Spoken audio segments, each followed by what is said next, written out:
10 years ago, an assault, what was supposed to be an infiltration of a manor that turned into an assault, left one Edrin Malor, perhaps a little poor in spirit, a little richer in profit. He did, after all, manage to pick up the genie bracers.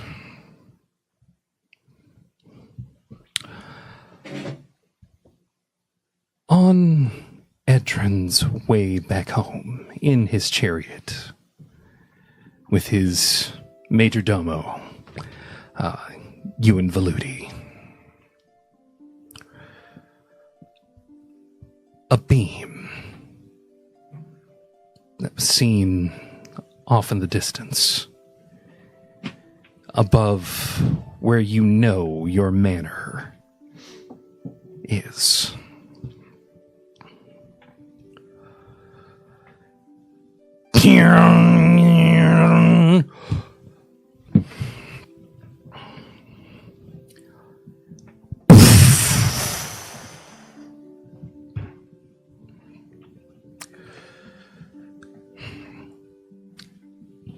You rush. Yah!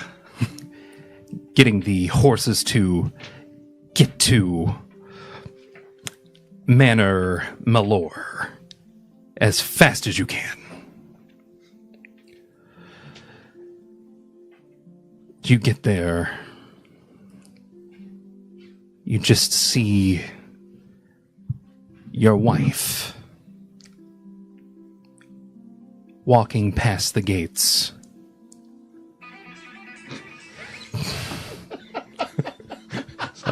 Sorry. Your wife rocks, dude. Sorry. I'd like to personally apologize to AC/DC for that. Is her name Rosie? No. Whole lot of Rosie. You're a whole lot of woman. It's demerit. We can't afford that, man. Your wife walks towards you, covered in burns, holding your child. I have a child. Oh, yeah. It's been so long. Not dependent. Not dependent. Cassandra, what's Francis up? not We miss here. you.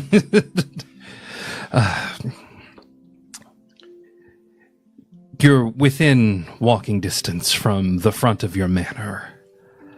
Your wife, holding your child, falls to her knees, exhausted, at death's door. Edrin, you run up to her. Of course.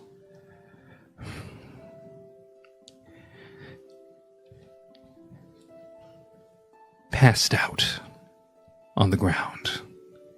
Your manor in ruins. What do?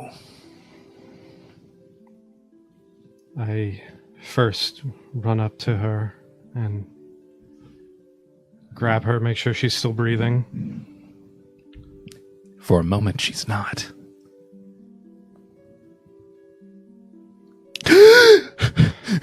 Good Lord. What happened here?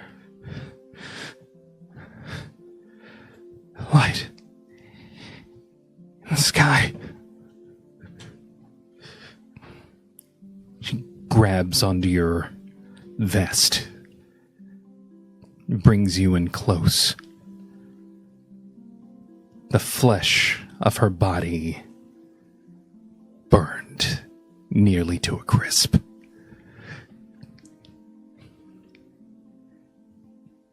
I'm going to pull out any healing potions that I currently have, which I think I might have one, I think greater healing potion, and dump it down her throat. You attempt to do that, but before you have the chance, healing her is on your mind, but she brings you in close and says, "You did this." What? I did nothing. You did I wasn't this. even here. And before you can have a chance to respond, you wake up. Oh, good Lord. You wake up in bed next to your wife. She's completely unharmed.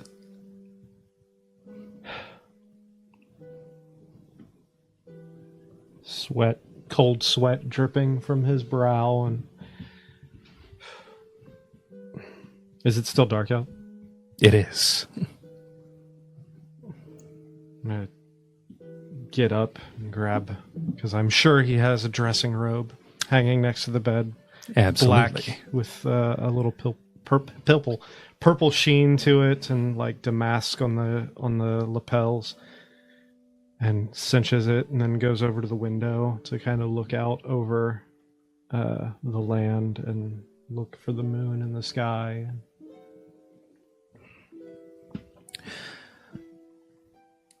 You do. But more than that, you have.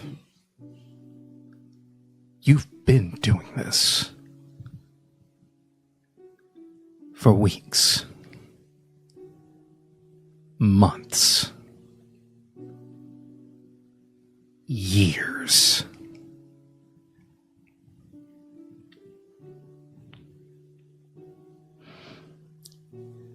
You go to sleep. That night replayed in your head. It didn't happen. You get up. You go to the window and look for a light that doesn't come.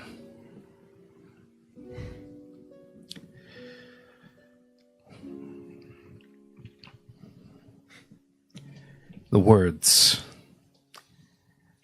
on your mind. You did this. Hello and welcome to another exciting episode of Those Natural Ones. Before we get started with the game proper, Scott, would you like to tell the people at home how they can best support our stream? Sure thing. Hi guys, I'm Scott. Hi, Scott. Hi, Scott. We have a Patreon. It's my job to tell you about it. It's patreon.com/thosenatural1s. Please check it out. Lots of different benefits. There's a free level. You can follow everything along and not pay, and you can get in our Discord for free too. Do you have benefits in Discord for paying members or patrons, as they are known? Rova, thanks for the goat trophy. Hey! Oh, nice. I'll take it. One of those benefits is a weekly shout out to everybody at the Pit Fiend level or higher. So once again, thank you, Les and Flora Marlatt, for your continued support. Guys, give me more names to say, we thought we had to buy a new mixer today. That was scary. We don't. User error, or No, it was Windows Update is what caused it. Windows Update. Okay, update error. So, thanks, Windows. Again, apologize everybody for the screwed up audio last month. I thought it was our network. It was not. It was a Windows update that changed the input frequencies. Anyway, Okay, it's at it again. So, our son of a bitch. Patreon, help us, please. We need help. Please. Patreon.com/thosenatural1s. Please check it out. We appreciate all of our patrons. You can see the full list at the character cards in the mid and end screens. Thank you for tuning in. and to go off of that, I just want to give a quick shout out to everybody who's currently in the chat on YouTube, which would be Rova, longtime fan Rova, as well as Widget, Cassandra, even though she's not sitting here, she is here in spirit and virtually, as well. I'm Cassandra today. You're Cassandra. Oh, God. Cassandra's haunting us. As well as Hammer. Glad to see all of you guys in there. Our regulars, most of our regular crew is in attendance. Yeah. Down below, there's a link. You can buy some dice from Only Crits. I found out today they come in these cool little pouches. Or if you get the gemstone die, this nice little thing. Yeah. Check that out. If you're looking for a discount on you need some dice, there's a link right down there. Yes, indeed. You also get free nut milk and chocolate covered grasshoppers from Rova, so there's that too. Also, I just want to give a shout out to what we have going on next week. Hey! Next Thursday, we're going live on a special time, special day, special time. Thursday at 8 p.m. Eastern time, whatever hell time that is in your neck of the woods. But I will be hosting the first ever on our channel, Those Natural Ones presents Jeopardy D&D, our Jeopardy-style game show with our own Emery Saunders competing against Alex Arcana from the Dungeon Dunces and Brandon Moore from More D&D. So tune in on Thursday at 8 p.m. Eastern time for that. That should be a lot of fun. We did a test run behind the scenes, and none of us finished with a positive balance. It was like Celebrity Jeopardy, where all negative. It was fantastic. Yeah. That wasn't the only way it was like Celebrity Jeopardy. Fluffy McClittery won with negative $400. Now, to be fair, it was pop culture. It was not. Emery did not get a preview of the questions that will be asked. We were testing with a pop culture board that was already predetermined. Totally rigging it for our member, aren't you? Absolute no. There will be no home field advantage, which is better for me, so that way the win can be real. Indeed. So, sorry. Oh, Turning it back over to you. I still got to get used to the whole not sitting in the DM seat. That's still weird. All right. Are we ready to get started? Let's go.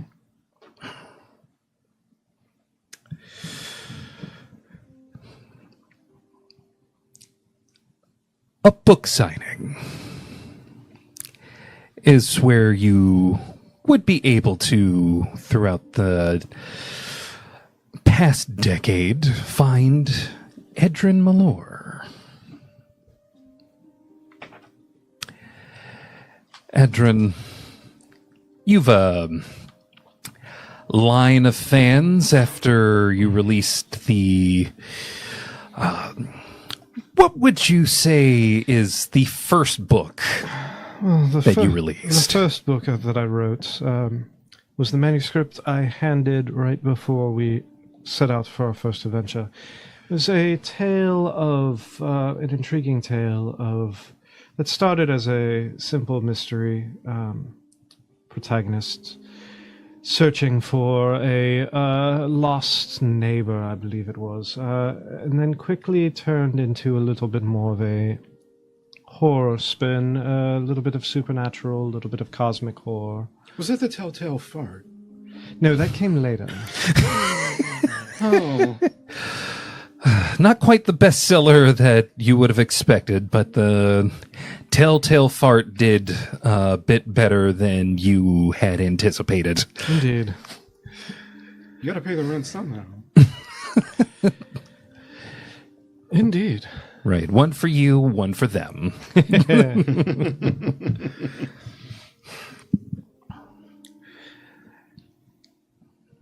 These book signings align it for the first year after the event that you don't dare talk about for sake of avoiding culpability. That first year goes off without a hitch.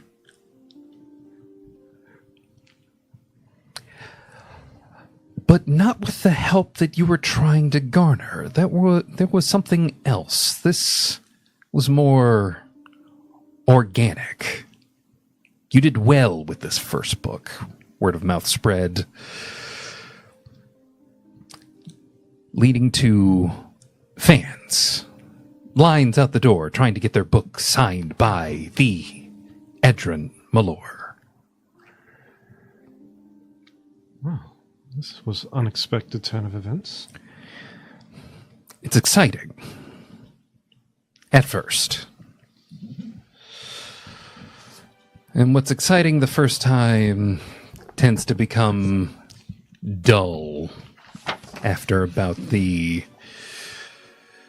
let's say, the 50th time over the next couple of years. It's some people you recognize, some people just not exactly the audience you had expected to garner.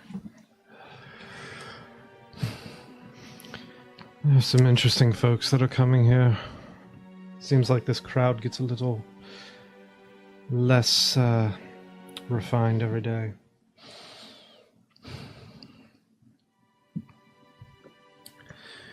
The line begins to dwindle before you... Over time, the lines dwindle. They ask when your next book is coming out. It's coming. I have a few things in the works right now. They should be, just be patient. A wise man once said that you cannot rush perfection, and it will be done when it is done. There are some nights in those lines that you see your wife and child burned nearly to death. But you blink and it's gone.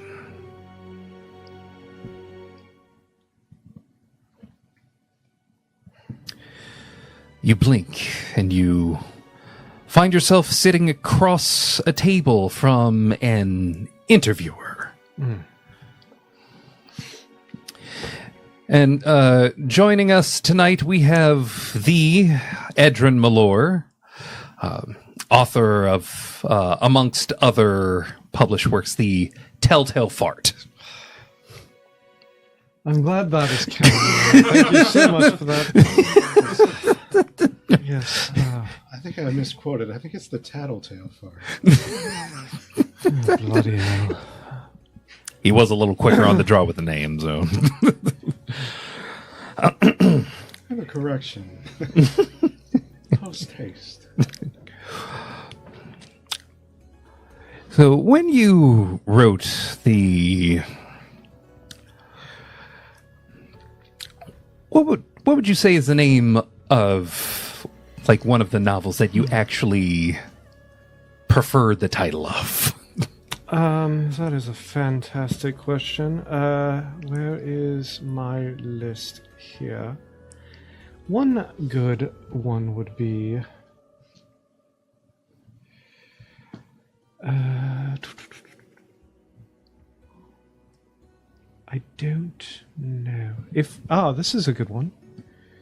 There was one book that said that's title was "If I enjoyed it, I would smile more." It was a rather chilling murder mystery about an individual who most thought of him as just a psychotic serial killer, but it turned out that he had deeper intuitions and deeper meanings behind his more macabre acts. And when you wrote the novel, "If I enjoyed it, I would have smiled more," what exactly inspired you to pen such a tale? Well, a lot of it came from ideas from other sources as well. I remember stories, folk tales that were told to me in my youth, as well as which was some inspiration, as well as individual accounts with let's just say unique individuals that I happened to come across in my years.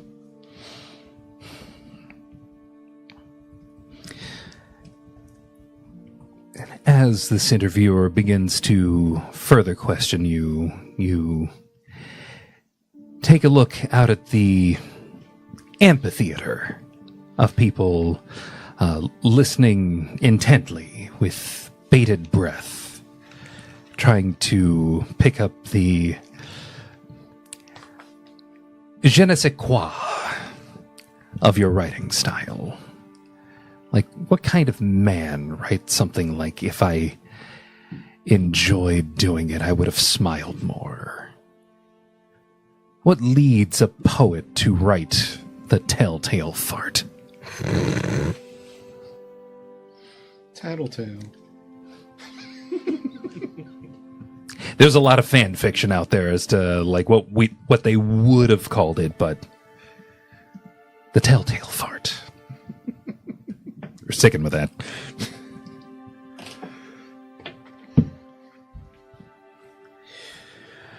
Looking out into the amphitheater, there are a few amphitheaters that grow fewer and fewer that ask for you to show. The nobles, the well-to-do, trying to get at the mind of Edrin Malor, or in some way to look for a way to ingratiate themselves. Sorry, Rova just said douche c'est quoi? Rova, you're Canadian. One thing that help me, please. One thing that I would say to them as they asked why, what would have driven me to write such things, I would turn and say, people often ask why I write horror. I don't. I write honesty. They insist on calling it horror because they recognize themselves in it. That is interesting. So, what would you say is your favorite curse word? Well, my favorite curse word, well, that's quite a fun question there. Most people think that the art of cursing shows a low-born kind of air to it. However, I've found in my travels that it is more the high society that likes to flavor their conversations a little more, let's just say, uniquely. If we're going down, just straight down to it, you can never go wrong with a good cunt. And we're back to AC/DC.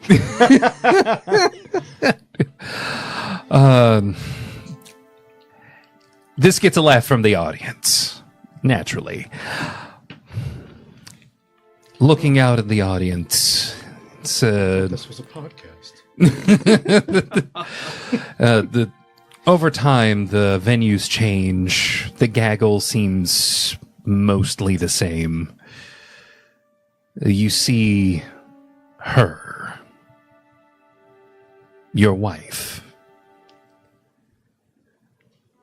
the love of your life that you get to go home to, that you know is alive and well,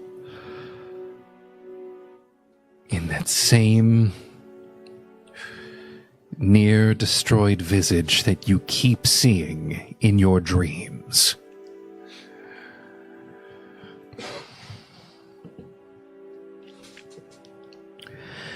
Does Edrin's appearance change over time? I would think that, other than the fact that he is human, and 10 years is significant time for someone of, especially going from the age of 25 to somewhere closer to his mid-30s, the majority of his body does not change. He stays that gaunt figure who looks like maybe he could stand to not skip a few meals. God, I wish that were true. The lines in his face, For real though. the lines in his face get a little more pronounced. Underneath his eyes get a little darker. His eyes sink slightly, but for the most part, he is very similar in visage.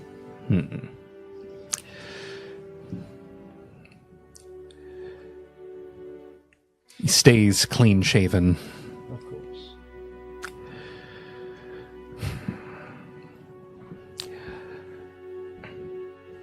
As you get older, naturally,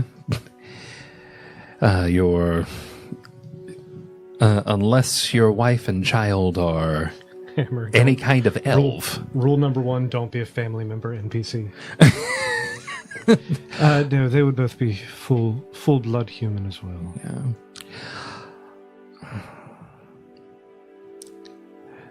Did we say you had a son or daughter? I believe it was a daughter. Okay. Your daughter going from Yes. age 5, or how old were they? Annabelle. She would have been younger than that at the beginning. So, Probably only around 2. or 2. so. Okay.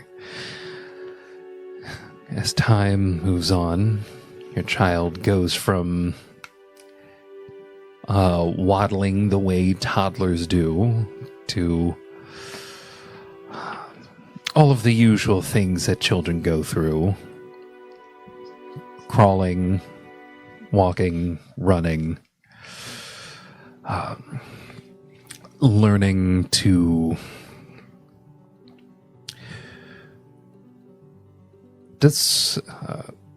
we'll say that penny farthings are definitely a thing where you're from.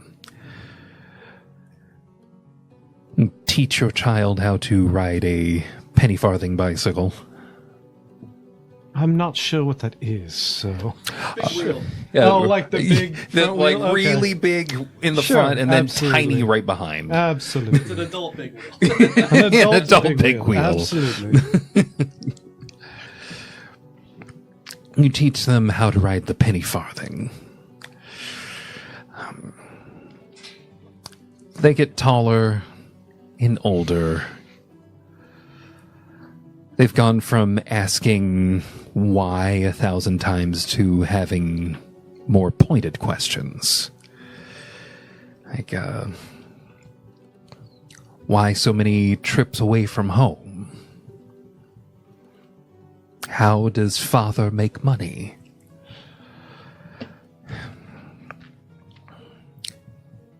Why won't the other children play with me?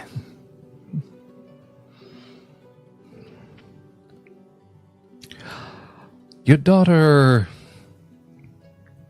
did you say she favors you or her mother? This is a good question. I would say, in the general, when I am around, I would say, due to the fact that I'm gone more times than not, she has grown closer with her mother. But when I am home, it is very hard to separate her from me. As that is the way of the traveling parent. Indeed.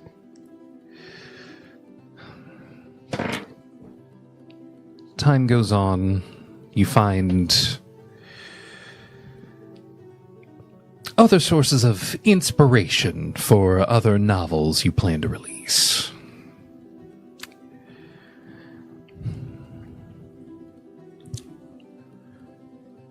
Hold on just a moment here.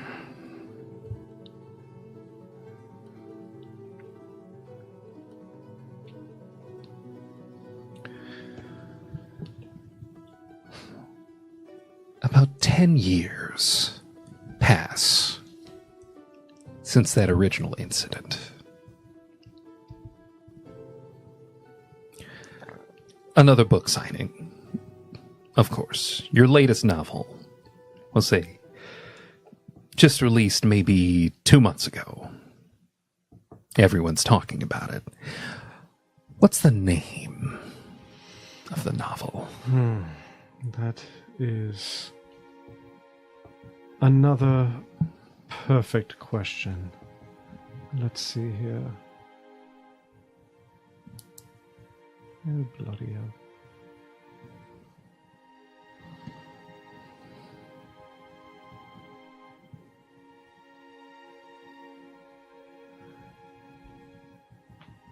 I don't know. Fuck. That's a good question. We'll come back to that later. It doesn't even matter what the name of the book is, because all of these things are starting to run together. The cask of amaretto sours. Yes. If you would write to submit your romantic fan fiction, No. ludemery69@gmail.com is the perfect place I cannot to believe submit your narrative and allow us to publish it for you. that's demerit number 2. We can I didn't even guarantee start it the will, last it one. will be read. I am soliciting for a demerit and a half. You watch it. The book, at this point, it's another book, another signing, another tour of interviews that you look forward to, but on one book signing unlike any other.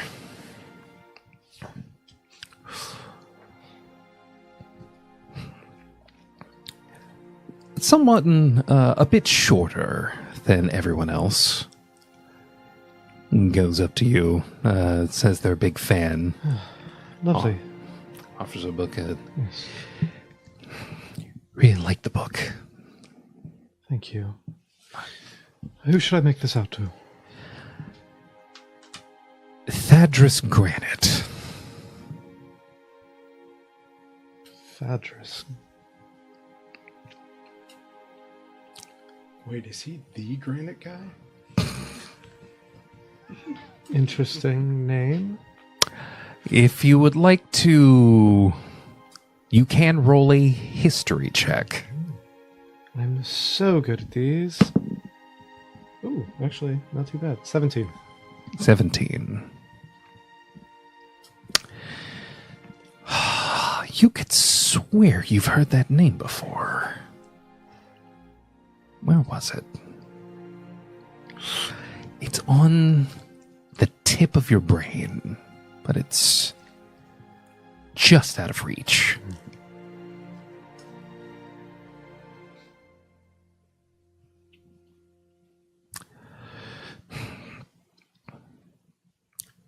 As you go to sign the book,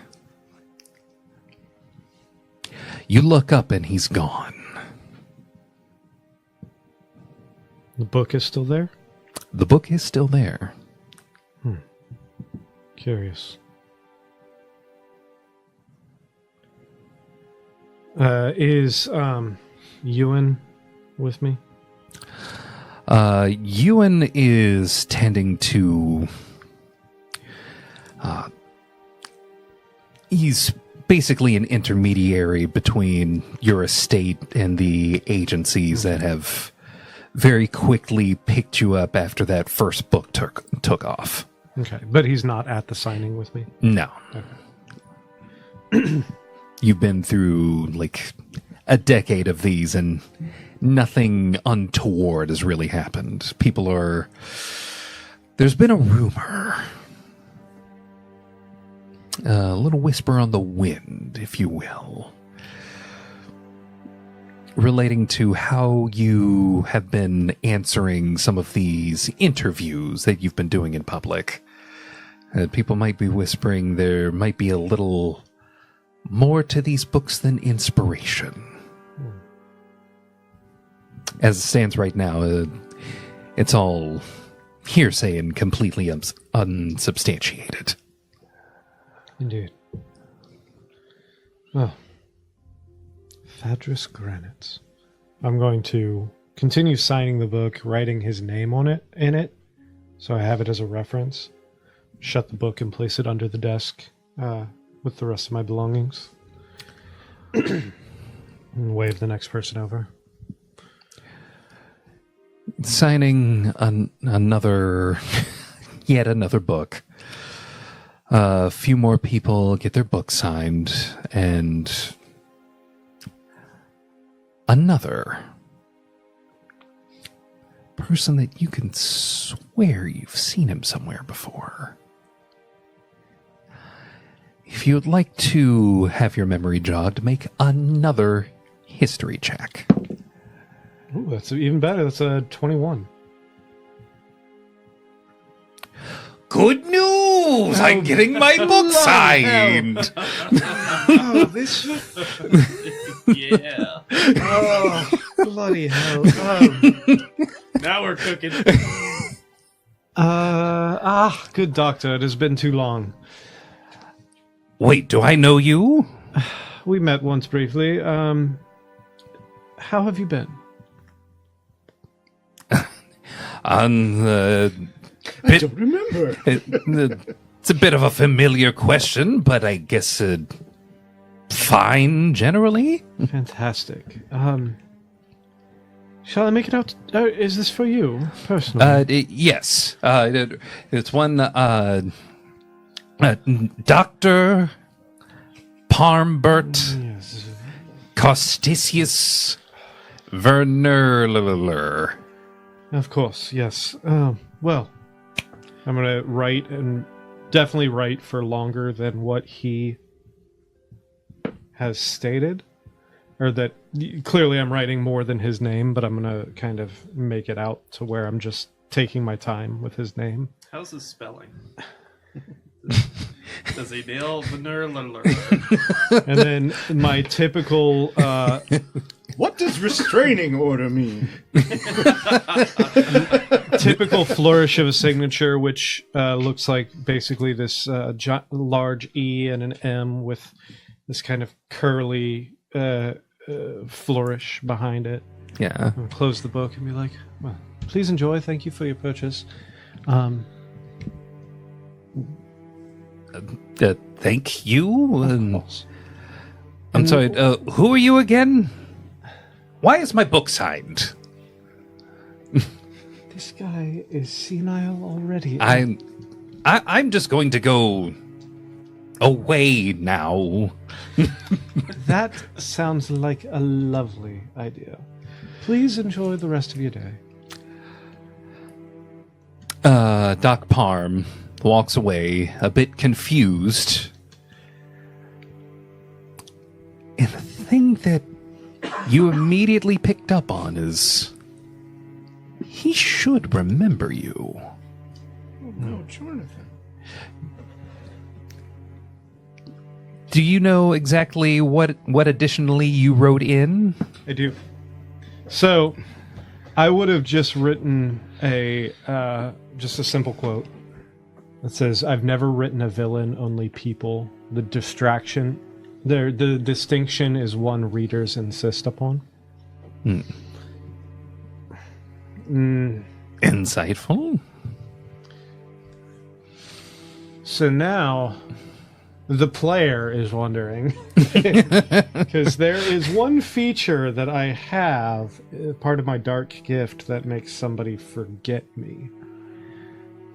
I'm wondering, clearly Edrin would not know this, but I'm wondering if... has it taken effect in some way, shape, or form? Or he's just senile. Because either one would not surprise me.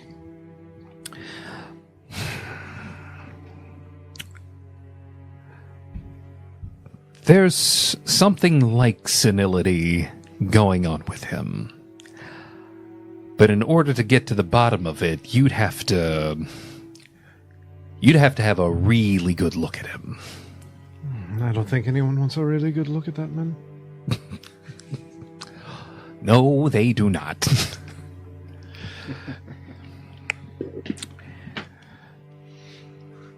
The book signing ends. The line dwindles to the very last person. No one else really of note but those two. Do you take a look at the book that was left for you? I do.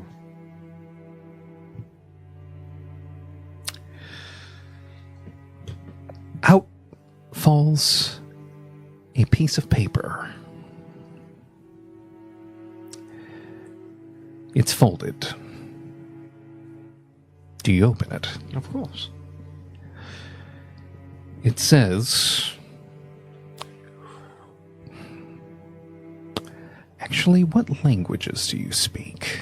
That is a fantastic question, and I wish I could tell you the answer. Give me a second, and I will tell you once I remember what page they're on in D&D Beyond. D&D Beyond. Where? Oh, are they down? Oh, Abyssal, Common Sign Language, Elvish, Sylvan, and Thieves' Cant. Good lord. Scholar. Good lord. Yeah. In Elvish, specifically, you read the words,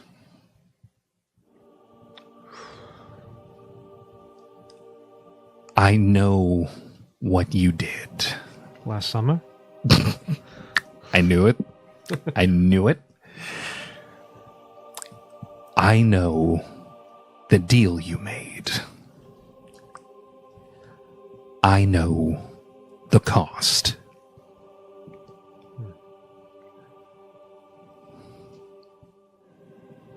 Well, it's something that's going to need my attention.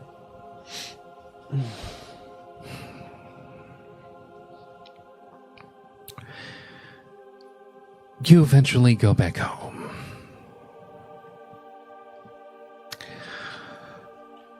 But on your way into your manor, from out of nowhere, what could only be described as several flocks of mechanical birds Bloody hell. descend on your house from on high. Fucking things again! And one of them drops a message.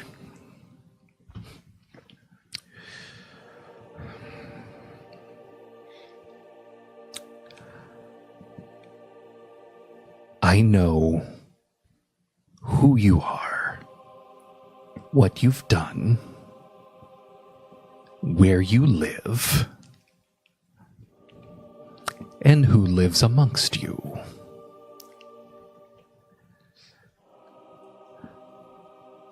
Should you wish to keep all of these things as they are, I need for you to do me a favor.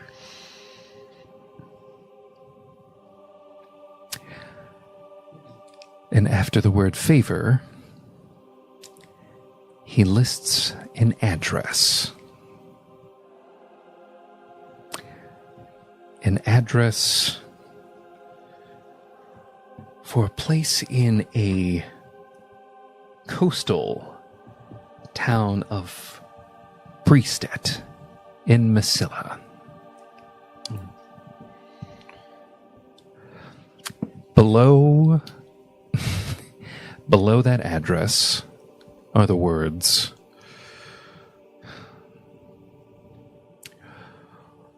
"It is not only your peril by which you would refuse." Clearly, something needs to be done here, and I am sure as hell not foolish enough to do it by myself. So I'm going to immediately go in to my manor and climb the stairs up into the attic to my rookery. To the rookery. I'm going to open the door, and you're going to see cages filled with ravens. Yes. And a small desk with small rolls, strips of parchment, and an ink quill sitting there, kind of the slightly angled desk, writing desk. I'm going to stand there and I'm going to start hastily scratching out a few missives. One particular one, and roll it up. Call one of the ravens out. Tie it to the leg.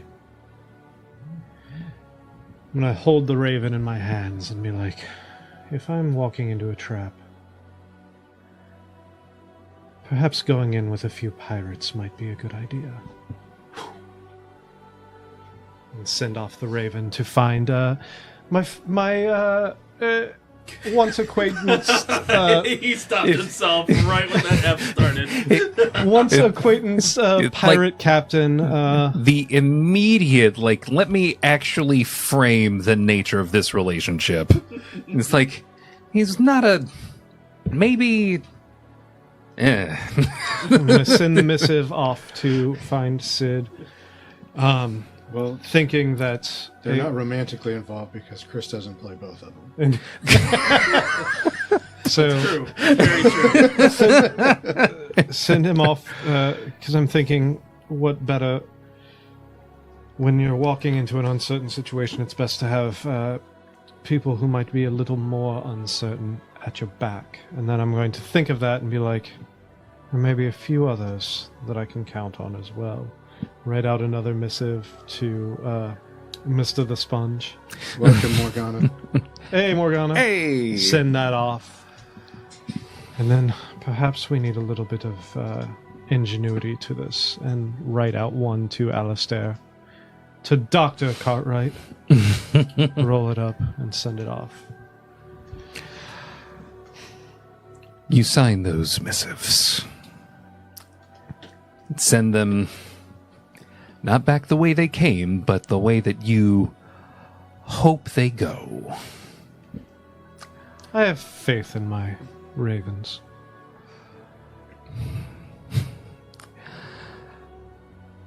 Just call Sid? me Maester. Sid Haywind. Yeah, what you want?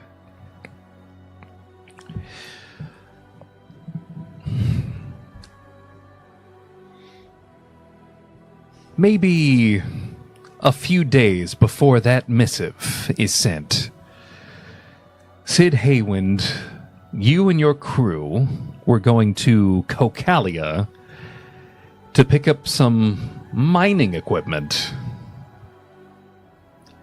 There was a particular underwater, maybe sort of fountain of youth that you were wanting to try to get at.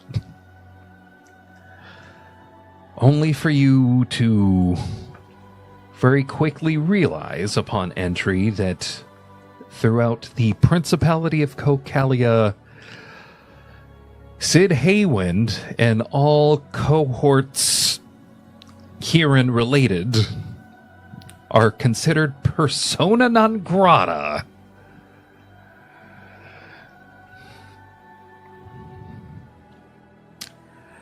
On your way out, make a perception check.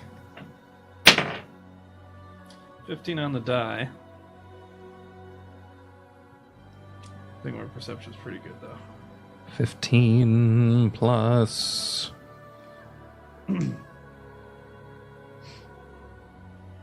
For a 21. A 21. There are chiseled... There's really no other way to say it. There are chiseled tablets of your face. Oh, that's not... That's not where I thought you were going with this. Yeah, no. There are chiseled... Morgana. Persona non grata was my nickname in high school. Damn. There are chiseled tablets of your face.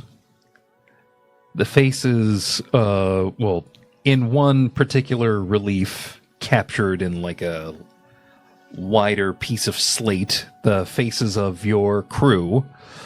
And individually, Adrian Malor, Willoughby Dayton, Estrella Montclair, Richard Richardson, and Alistair Coldridge. Hey, I know those people. I guess they don't got no tools. Boy. Hey, Blue, don't you think that tablet kind of adds like 20 pounds, right? What?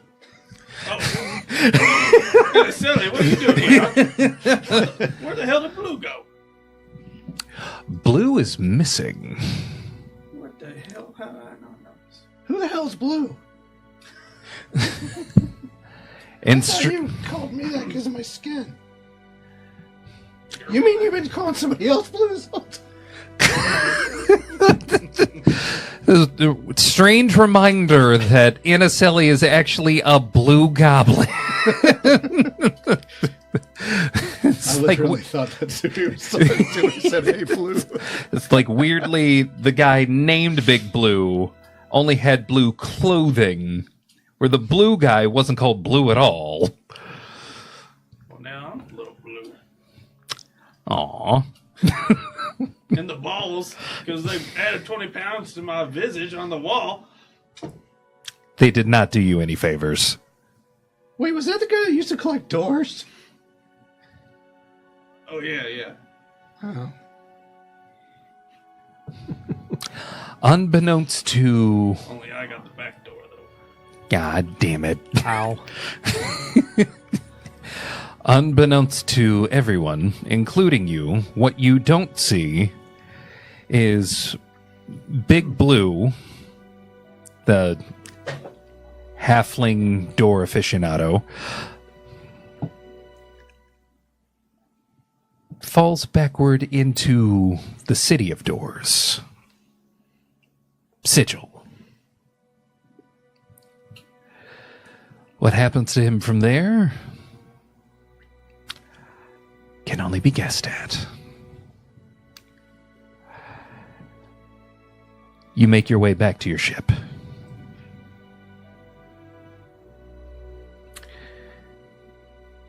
You're running low on supplies. This is a place that you were hoping would at least give you supplies, but you are persona non grata. Well, you know, I'm a pirate, kind of comes with the territory, although I don't remember having all those other people on most of my wanted posters. Chris, get closer to the mic. I'm literally like an inch away from it. Okay. I'm on Emery's mic, which you turned down because his voice Oh, I comes through the forgot. mic. Yeah, let me get you. Sorry. I forgot that's Emery's mic. That's fair. And it's set to my settings. Yeah, you'd have to project. What do you mean I have a stage voice? A little louder for those in the back.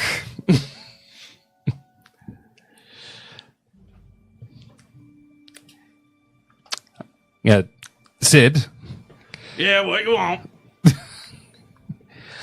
as you're making your way back to your ship, you just got a lot of eyes on you.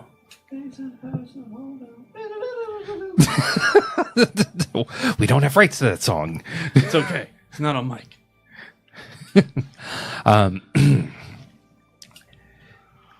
You're being watched. What do you do?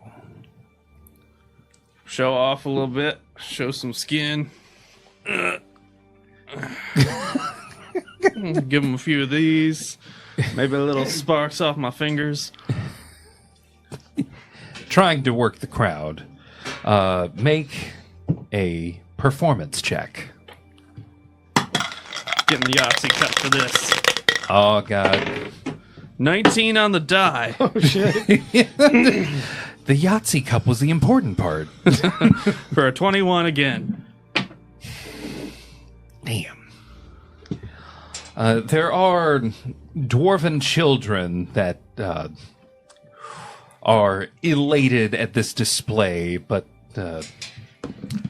any of their parents watching would definitely tell those children, shh, shh, no.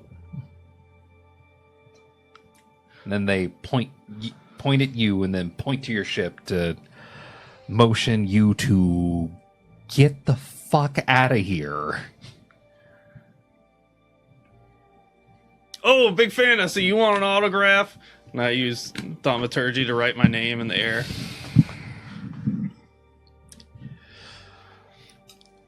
A small rabble begins to form. Rebel.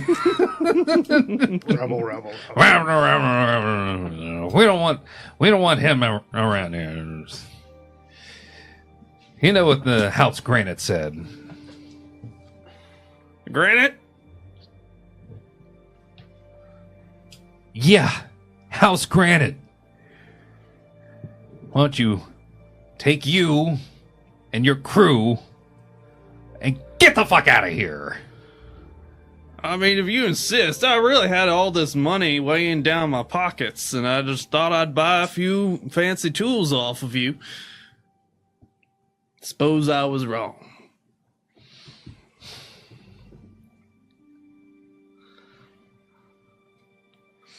Nah, we don't want your money. Are you sure? And I jingle some change in my pocket. Jingle jangle. I mean, maybe I would like to... Shut up! He's getting out of here. You, get out of here. All right. I'm on my way. No harm done.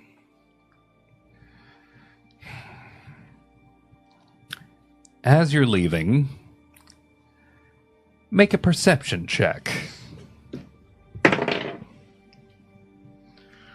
19. Getting onto your ship as you're pulling up the gangplank to float to maybe a land that's a bit more hospitable towards you. Amongst the crowd, you do see one, dressed very dapper. Dark-skinned, dwarven man, long beard, off-blue svelte suit.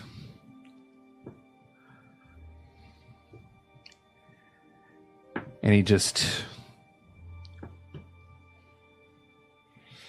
A small smile creeps across his face as you leave. I think that guy's a fan, in it, Sally. See that guy smirking over there?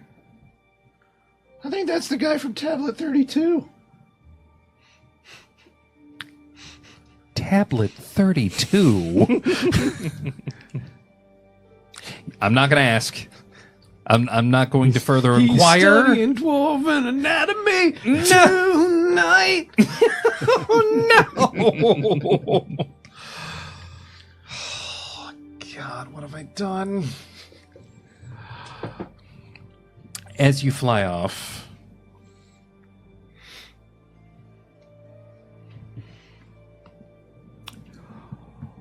where's Silda? I forget which one was Silda. Was Silda the cat? Silda was Silda the was cat. the cat. Where is Silda? I don't even know what Silda's motivations were, except to She be was a cat. I'm a cat. I assume Silda's just chilling on the deck. Sleeping in a... Not on the deck. Where is Silda? Where's that cat again? Make an investigation check.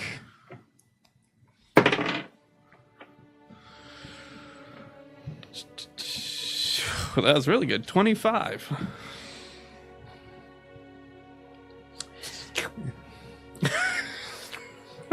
Ew. I just follow the hairballs in a trail. Silda and what little possessions she carried are gone. What the hell?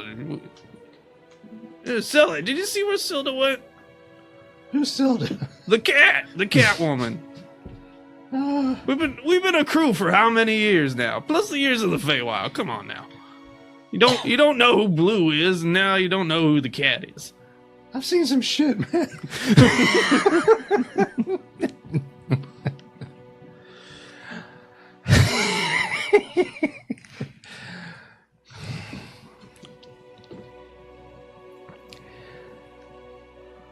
You also normally hear some kind of sass from Miri about where are the supplies for her to cook. I assume she's below deck somewhere. Do you go check? Yes. Gone. What the hell? We got no cook. We got no deck kitty. Deck kitty. Got no first mate. Drift went and got his neck sucked. I don't. What the hell? What am I supposed to do? How am I supposed to be an admiral of this great and magnificent fleet when I don't even have enough crew for one ship? The menial sailors. First of all, do you say that out loud? Yes! They're not people. The menial sailors all stop to look at you, Kidding, of course. and then they go back to work. All right. The night comes.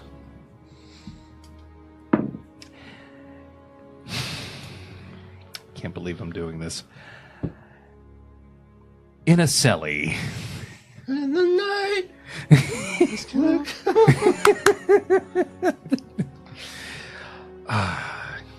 In the middle of the night. That song was about him getting his appendix removed. Sorry. Oh boy. Is that your latest book? No, that's a true fact. A thing can be two things. In your quarters, a portal opens up. Better not be them fucking seagulls again. Not seagulls. Stop it now.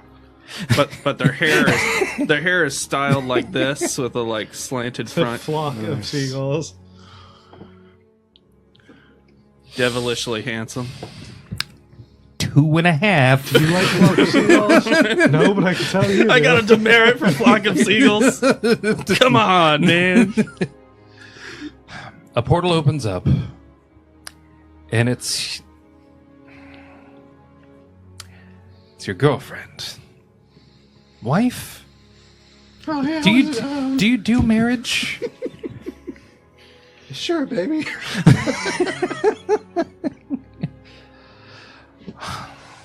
Portal opens up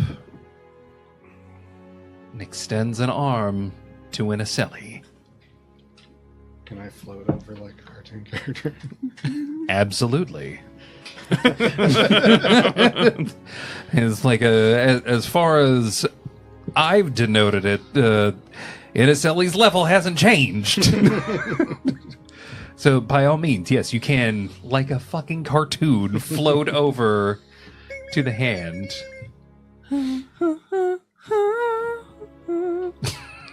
I know that. No, I can't sing it. Do you take it? Yeah. Gently leading you back home. Ah, Felicia.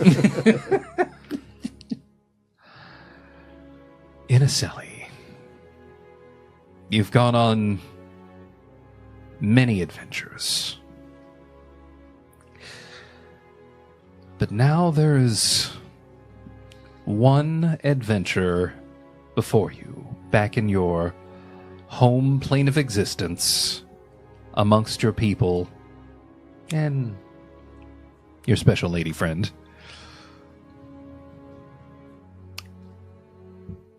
A life of being a stepdad. Dependents. No, not the dependents. Raz isn't here. I forgot she had a kid. Second appearance. She's fucking retired me. I got news for you, buddy.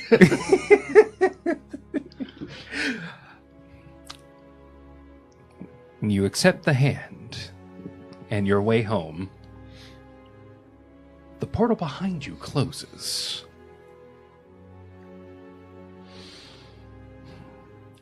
Where Iniseli will live out the rest of his days. A proud stepdad, maybe even dad? Half goblin, half orc. She was an Or elf. sorry. Half goblin, goblin, half that's going to elf. look real interesting. A gelf. That's where the Keebler elves came from. She's going to be making cookies in a tree. Oh, man. On the other side of that closed portal,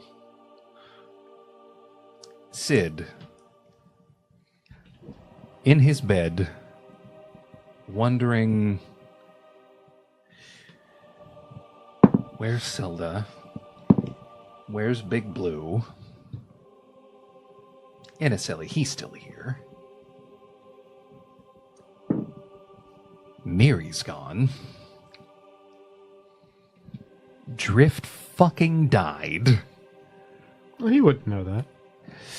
Mm, Oh, I got, yeah, I got yeah. the report when Yeah. they came back. Yeah, I forgot they came back. I forgot yeah, we that- switched. yeah. Or we're 20 years ahead now. Yeah.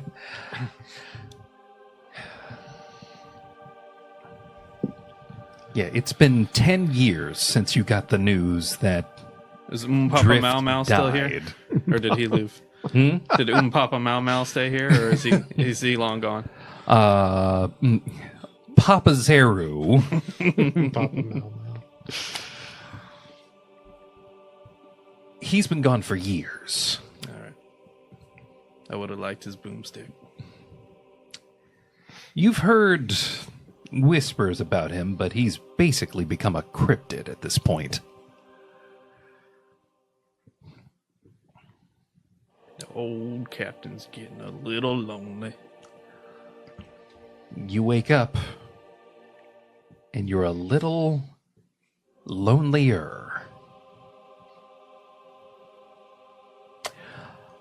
Only it's not a little lonelier.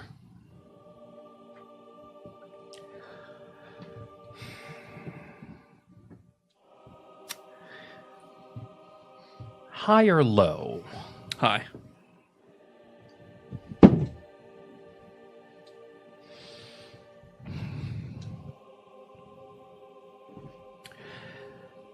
You've heard of people abandoning ship, but it's never happened to you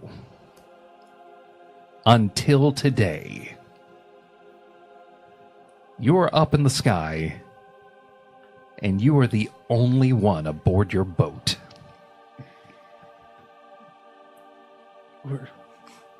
Where's Deckhand 7? Deckhand 7! Deckhand 7! Why aren't you swabbing the poop deck? Deckhand 6! You sleep up there in the crow's nest? No response. Please tell me Deckhand 2 is here. I can't be forced to wipe my own again. Deckhand 2! Are you here? Number 2. I did a number 2. Who does number 2 work for?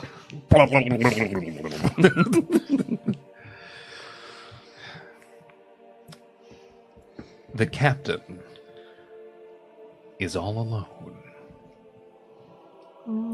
And it takes much more than one person to crew a ship. I may not be able to crew this ship, Saw Kevin Costner do it. but I just need a heading. We're not doing Waterworld. Yet. I'm gonna Sid's gonna break out some maps. Even if no one's left to see it, I'm gonna go out in the greatest blaze of glory ever! And I find the nearest active volcano on the map. And I turn the general heading in that direction.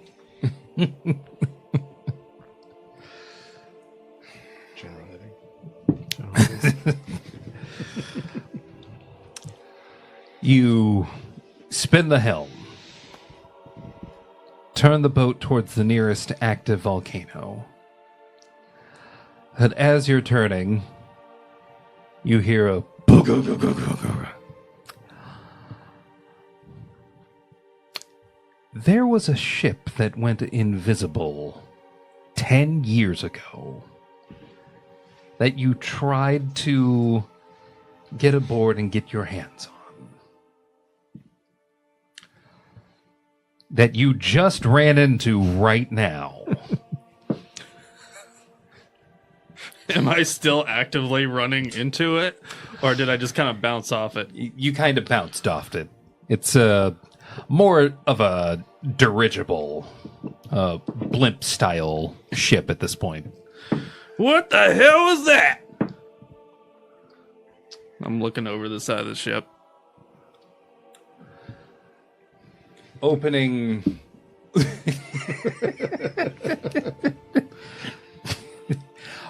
a window from the cabin. That same dwarf that you saw yesterday, but you could have sworn you also saw them 10 years ago. I don't need a granite guy.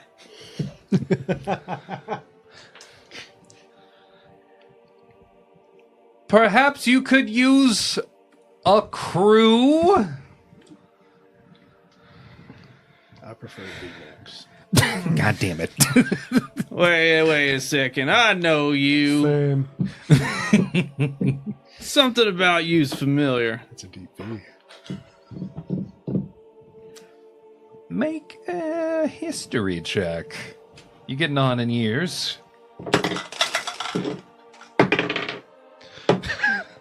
Yeah, I'm really getting on in God years. damn. That's a 2 on the die. I was about to say.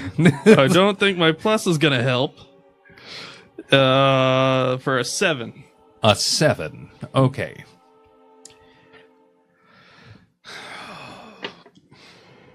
It's not coming to you. You've lived a long time and have been through a lot of shit. I swear, it's on the tip of my tongue. I know you somewhere. Perhaps we could discuss this inside. Did I bang one of your kids? Takes a look back. No? Did I steal something from you? I mean, find something of yours? Yes. Oh. Then no thanks. I start just casually turning the wheel slowly away from them. Grappling harpoons are fired to bring you in. Oh, hell. You're slowly pulled in. What's the terrain like around me? Sky? Your boats? Below me, specifically. Below you, mountains. And it's not snowboarding season. Boy, it looks... Ugh. I look back up at him. Look back down at the ground. Then I look at my empty ship. And I look at him, and he looks at me. I look at him. Now, these are the newfangled fuel ships, right? Yes. Yes, they are. All right, I'll be right there. Let me just grab my things. And I walk down to the lower deck where the fuel tanks are. Mm-hmm. And I rig up a bunch of dynamite around the fuel tanks. Jesus Christ. And I start extending a fuse. And I unroll it as much as I can, light it with my magic cigarette, and then run to the top and jump off the deck. Not the McFrigate 2.0. The spicy McFrigate. You're just detonating every ship you're done with. When the problem's big enough, there's no crew on it. That's true. How convenient. What about tablet 32? He grabs tablet Okay. 32. Okay, just to be clear, what is the intent with detonating your latest ship? Clearly I robbed this guy and he wants to kill me. At least I'm assuming that. And so I'm gonna blow a hole in whatever his half-visible vessel is, and I'm going to jump overboard and try to survive and hide in the mountains for a little bit. Hey, buggered off. So you do. Check something. Yeah, you jump overboard. Do you look at the explosion? You do when you're Sid Highwind. It's all I do is look at the explosion. You look at the explosion. The explosion that you intended to do damage to the, what was going to be the offensive ship, doesn't quite get through the magical barrier. Damn. Boy, did it look pretty, though. And then as I'm getting close to the ground, I'll cast Fly on my spell, on myself. You hear a whisper in your ear, as if done with the sending spell. Why are you running? I have an offer for you.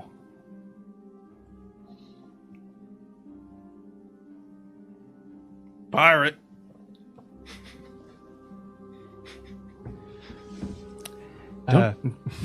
Just a point of order. The rookery, they automatically find the ravens automatically find them in less than 7 days. Just so you know.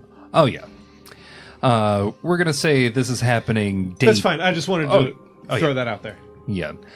Day 2 of the birds looking for their targets. They're about to find one. Clunk. Fuck those chickens. Fuck those chickens, indeed.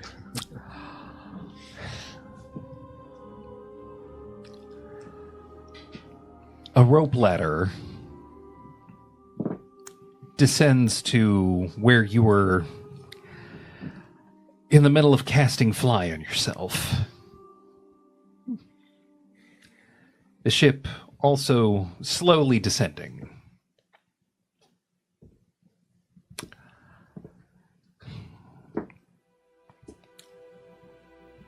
I could make it so that you're not persona non grata. I could make that dig easier for you. How do you know about my dig?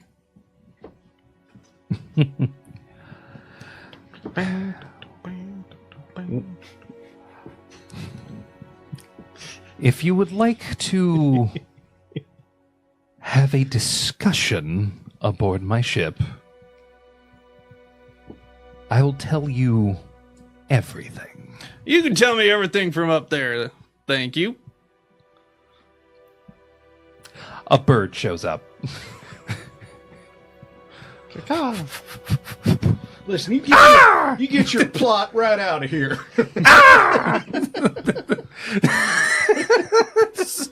This is a rope ladder, bird. Rope ladder, bird. I guess I'll take the bird. Yeah, what do you want? There's a written message taped to this raven's leg. I'm just kind of awkwardly holding it as it's flapping around like crazy. I'm reading the letter. What does the letter say? To go back over what Edrin had sent out. The letter you will appear in scratched handwriting says, Admiral Haywind. Proper title. All right, Hey, good start. Good start. Much better than this guy destroying my ship. An opportunity did that. An opportunity has arisen that would benefit greatly from your significant areas of expertise. Special set of skills. Your special set of skills.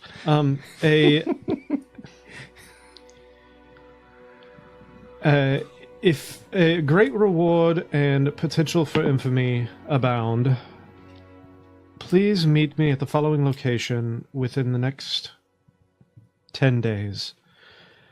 You can send a response with this bird that will return to me with your acceptance of this offer.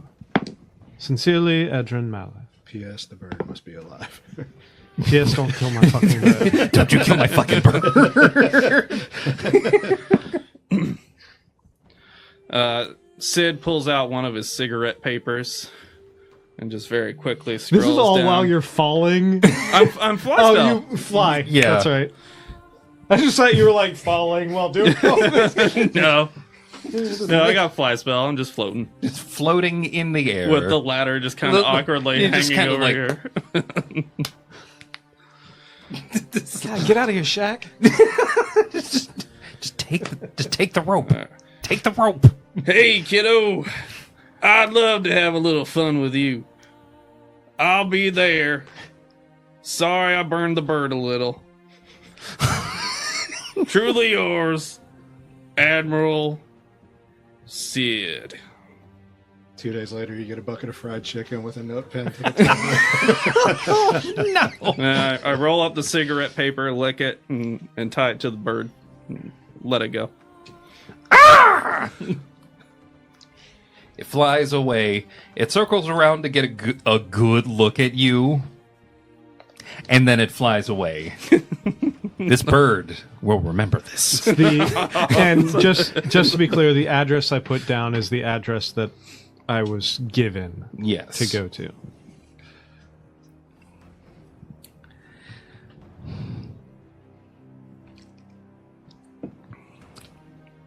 Bridge is not the bridge.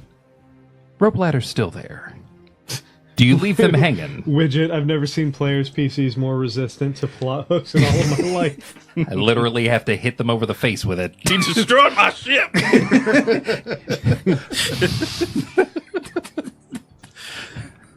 Is he still trying to talk to me at all? Yes. All right, pipe down, I'm coming up. I don't take the ladder, I just kind of float up. What you made me do.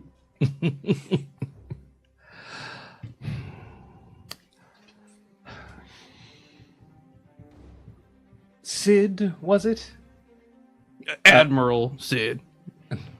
Forgive me. Admiral Sid. Thank you. Yes, how can I help you? It would seem you're in need of not just a crew, but a ship now. I can make that happen. Can I get one of these ships? Pretty fancy schmancy technology you got here. Yes. As a matter of fact, I can let you have this one. Well, now we're talking. Although it is damaged goods. I saw it collide with that ship outside. Clearly, used condition. Minor repairs, never you mind. Listen. There is an alchemist that I have been trying to get the work from that I commissioned months ago. And he still has yet to give it to me. Well, lucky you! I am an alchemist. How can I be of service? Right. Perhaps you misunderstand. This alchemist in Messala is working on a proprietary serum. Do tell. A serum the likes of which that could turn men like you, dwarves like me, into, dare I say, weapons of mass destruction. Fucking knew it from the second you sent me the goddamn title of this episode.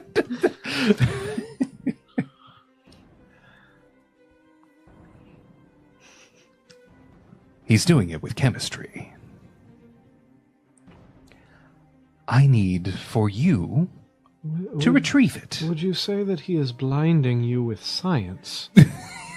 He blinded me with science. If you do this for me, I could be convinced to part with the formula for a price.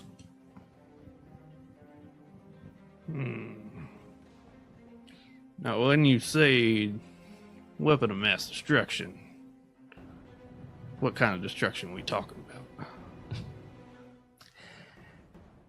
As he smiles Big and begins butterfly. to regale you with everything that this entails, we move to yesterday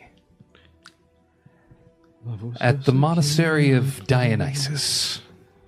Oh, I know that guy. Oh, I believe. Yes. Sorry. I'm sorry. We're going to do an all-bard campaign one day. I swear to God. It's going to happen. At the monastery of Dionysus, I believe an offer of a leadership position was made to one not Thadris. Thadris isn't here. It was made to one Willoughby Dayton. It's taken you some time to... Widget, the part of Edrin today will be played by a local jukebox. You're not wrong. He's not a jukebox hero today. Let's see.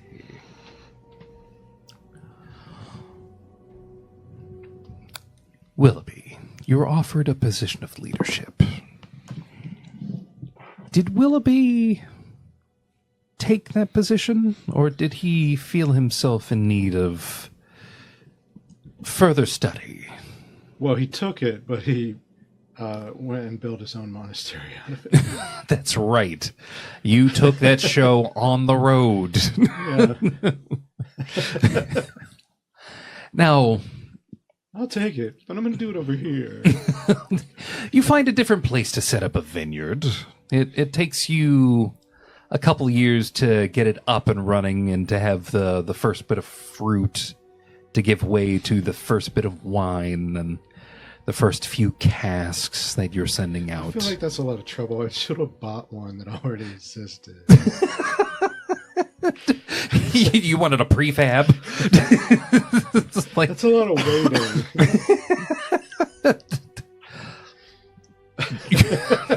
God damn it. Do you look for a prefab? Like a pre-existing, like, nobody's using this one I over would look here. for like a pre-existing winery and vineyard and build a monastery building. It's like retrofit it to yeah, Dionysus's needs. yeah. As you do so, it's much less costly to go that route.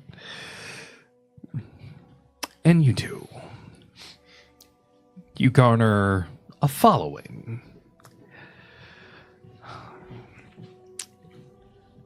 And let's just say the people, if they were to take a liking to any god quickly, Dionysus, if not number one, would be in the top 5. He's a great guy. Great guy, generous, fan of booze, and, you know, debauchery. It's very, very much pleasure focused when they're not charity focused.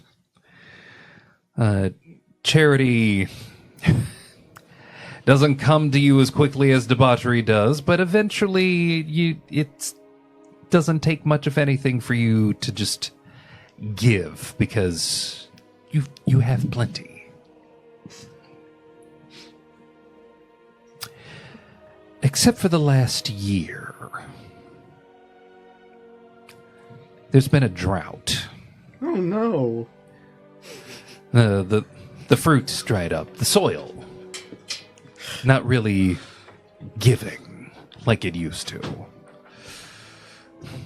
You're getting down to about the last of the casks of wine.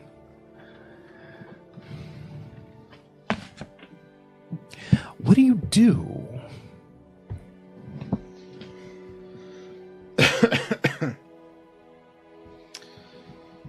Well, I pray a lot. I didn't know it was actually praying until recently. It's taken some time to dawn on you what prayer looks like, Please. What I wouldn't give for just another cask. I also go up to Chance and I hold the robes out again, a little white set of white robes. I say, you gotta wear them. A guy in my position, even the head of a monastery, we're not supposed to have personal servants, so you have to be an altar boy. I'm sorry, altar boy. That's what they call him. I signed on to be your major domo. I signed on to Just put on the robes. manage your estate. Look, I will take care of this monastery for you. Not wearing that. You don't understand how the other clerics look at me. They do look at you like It's okay to have altar boy.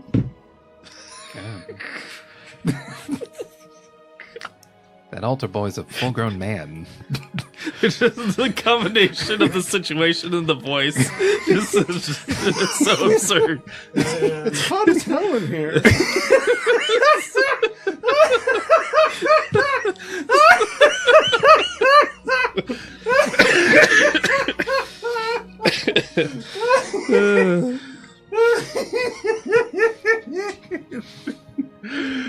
Oh, I was not ready. Put on the darn robes. Inspiration. I'm granting Making you. me all sweaty. I'm granting you inspiration right now. Until I sat down with my feather. My feather was at a golf can.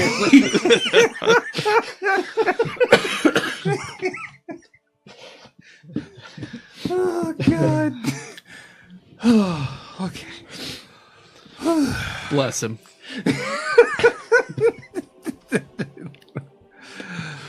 Oh my God.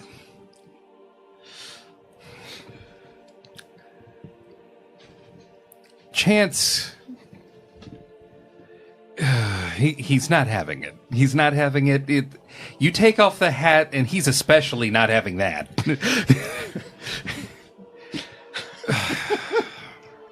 Why do you look at me like that when I take my hat off? It's not a phase. It's not a phase. This is his life choice. He's allowed to make this life choice.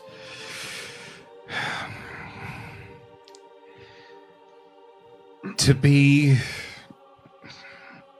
of better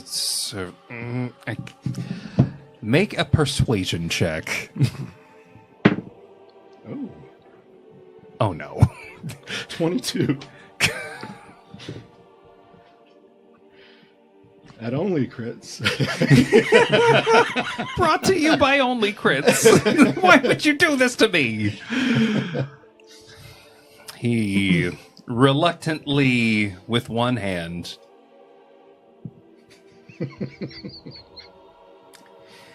as you wish, and then proceeds to make himself into a 27-year-old altar boy. Real thick shoulders. Like, this is like a fucking bodyguard. This is You like... can keep the hat.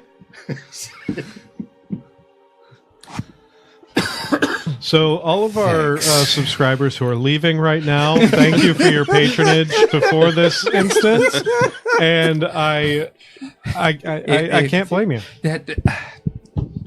I get it. Pretty please stay. No! Pretty please stay. Listen to his prayers.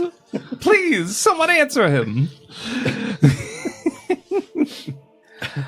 As Chance The rapper? No, not the rapper. He knows better than to be here. As Chance Duty goes off to put on his new robes, the doors to the gate of the monastery in Vineyard open, and up walks... Widget goes, you act like this is the first and worst altar boy joke I've heard. There's worse! The gates open, and up walks... Gates of hell, man. that dark-skinned, dwarven, dapper man, Thadrus Granite. Did I see him before? I don't. Make a history check. Probably not. 10. Still better than old Sid. If you did, it was so brief that the moment escapes you. Also, that moment was 10 years ago, and it was for like maybe 12 seconds. Oh, hi. Welcome to the land of bounty.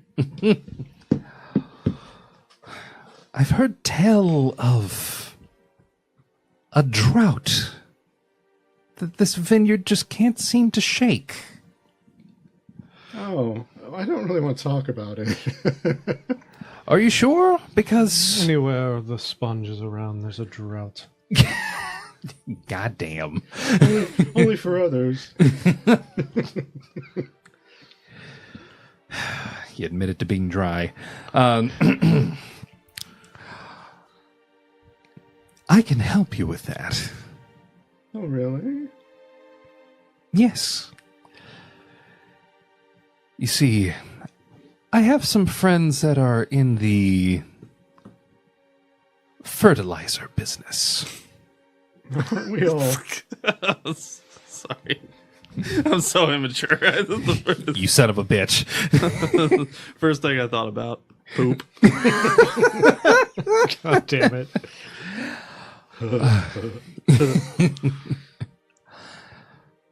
Chance duty. I'm in the fertilizer business. I think if we work together, we can get this vineyard back up and running. An answered prayer, if you will. We're all for those here. Now, we can have a deal. I'm all for charity. But I will need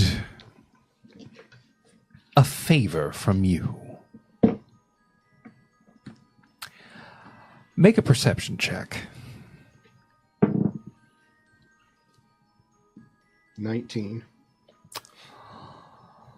About 150 feet in the air, there's a small black bird that keeps circling, making a wide circle around you.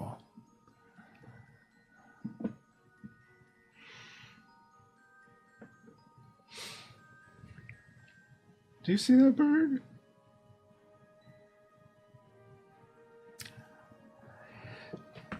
Pulls out his glasses. I didn't know ravens made it out this far. That sounds familiar. Huh. Not So one of you. how's fertilizer going to help with the drought? Well, I have a fertilizer business. We do fertilizer amongst other You things. sell fertilizer and fertilizer accessories. Fuck you. I also know some friends that would be more than willing to offer some assistance with irrigation to get some water flowing back through these trees. And get that Dionysian wine back in circulation. The best kind. The best, of course.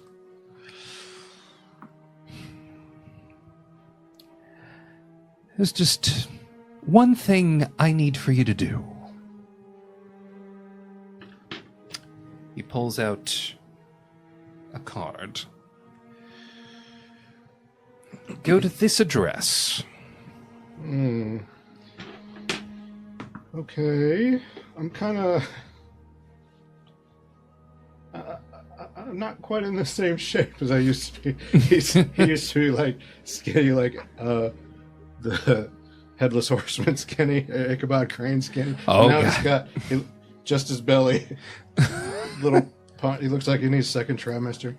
The robes hide it well, but when he smooths it down... This is like spindly little eggs. But like, yeah, second trimester. It's like... I see you've taken to the wine. Yeah. How about this? I have a carriage waiting for you just outside the gate. Well, now you're talking. Because I ain't walking. Right. Let's make these pilgrimages a little bit easier if we can. Oh, altar boy!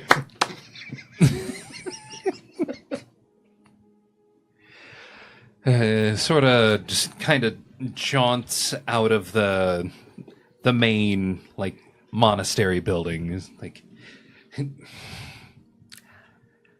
know why I answered to that. Looks like we're taking a little foyer on the court carriage, eh? I know what he's trying to say, and I'm just going to go with it. An entry room?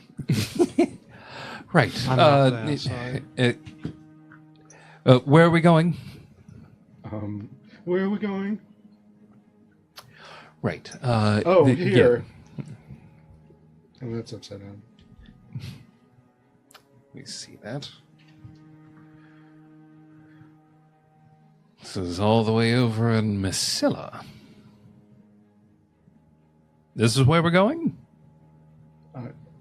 Yeah. You're the boss. All right. I'm not shaving my head, though.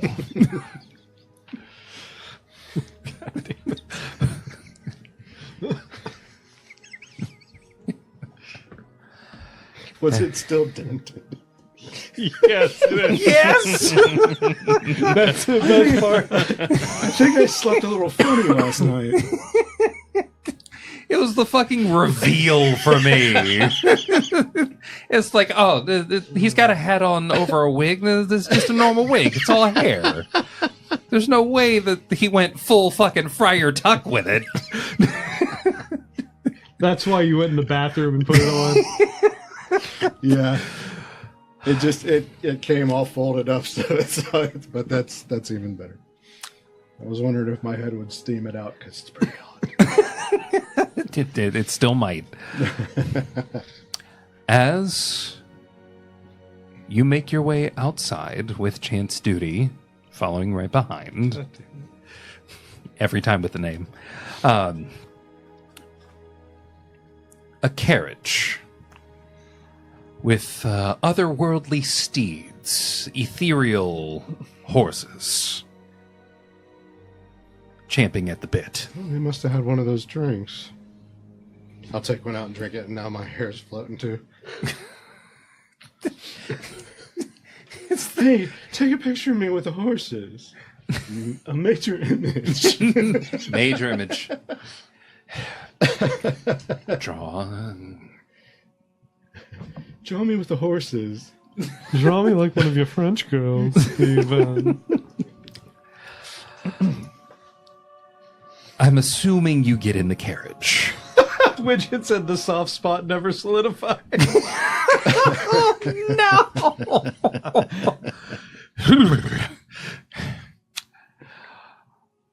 You get in the carriage. along with chance.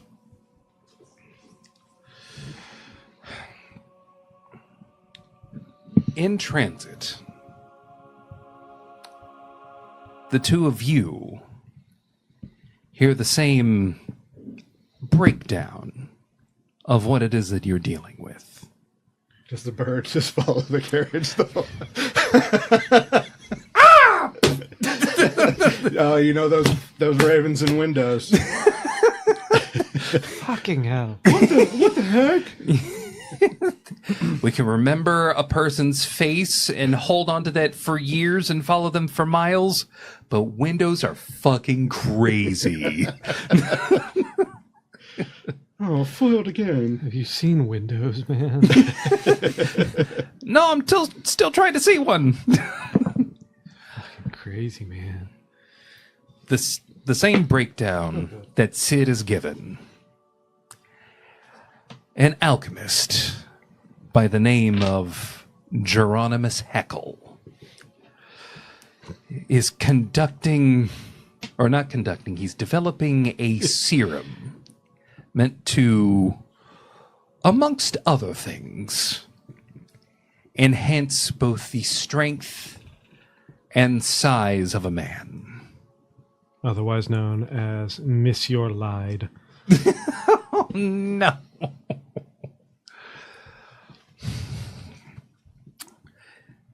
There's been several reports back to Thaddeus on the progress of this, and let's just say trials of the common folk using this have not gone particularly well.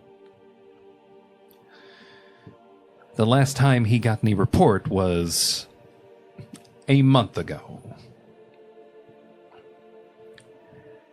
And we'll say, for the sake of the timeline, all of this is happening. All of this is happening weeks before the very beginning of Campaign 2. Oh, it fits on TikTok. It does. Jesus. TikTok seeing you in all of your Full plumage. Full plumage, TikTok. musketeer glory. Soak it in.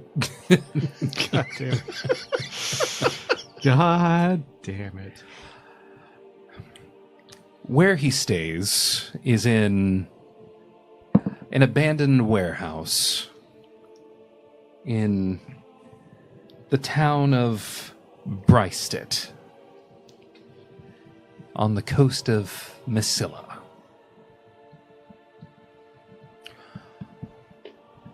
When all of you arrive, it's raining. It rains here a lot.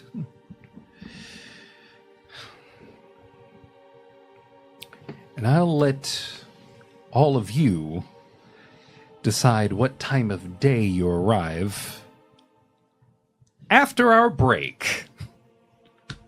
Yay. All right.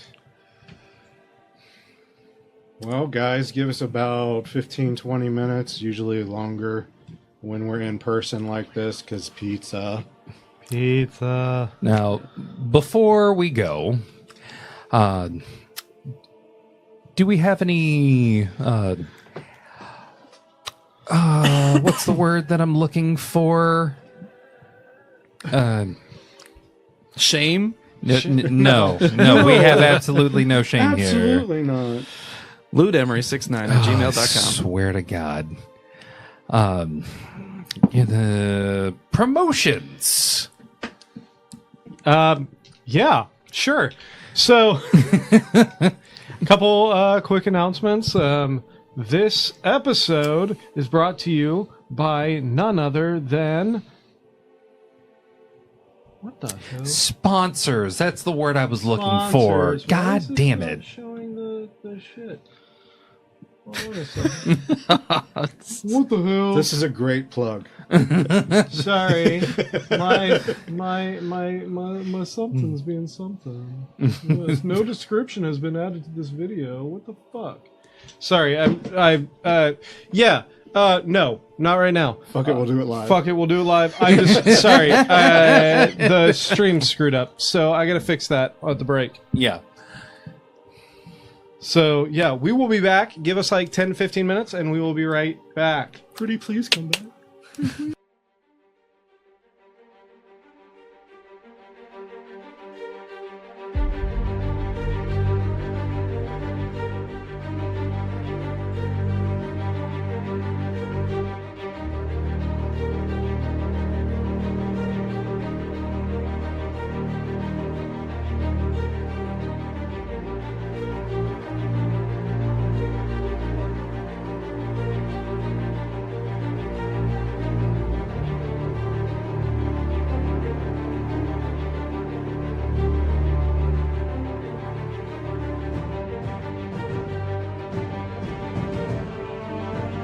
And we're back.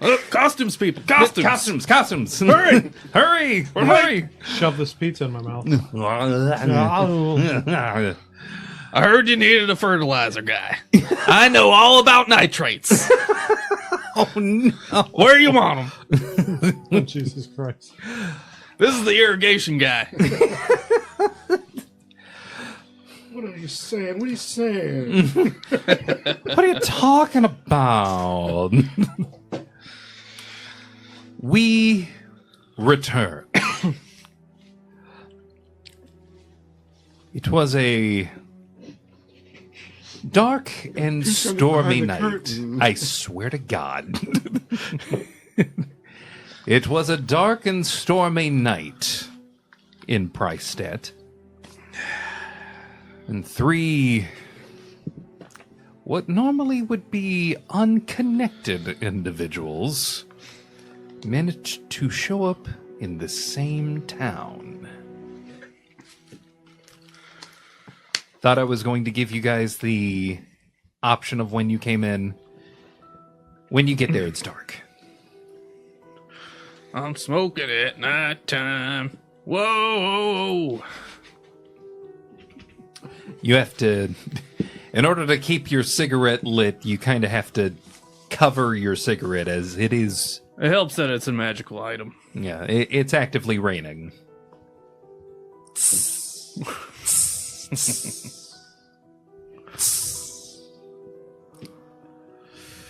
Went with the jazz cymbals.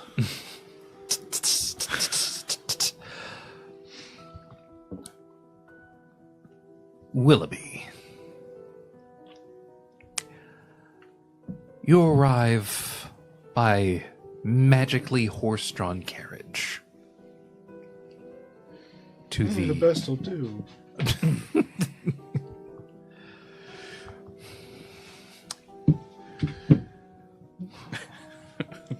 Widget's adding some great lyrics to my song. Thank you, Widget. As you arrive, the hypnotic sound of rain hitting the top of the carriage is what you hear on your way into town. And when you enter Preistedt, you see inns, docks, a state house, pretty sizable residential area, and central plaza where shops are, and as well near the dock, a set of inns.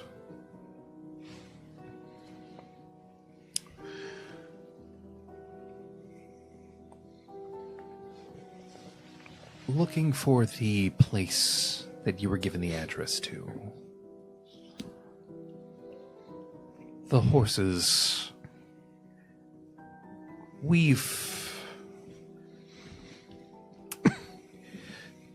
No, they don't weave. They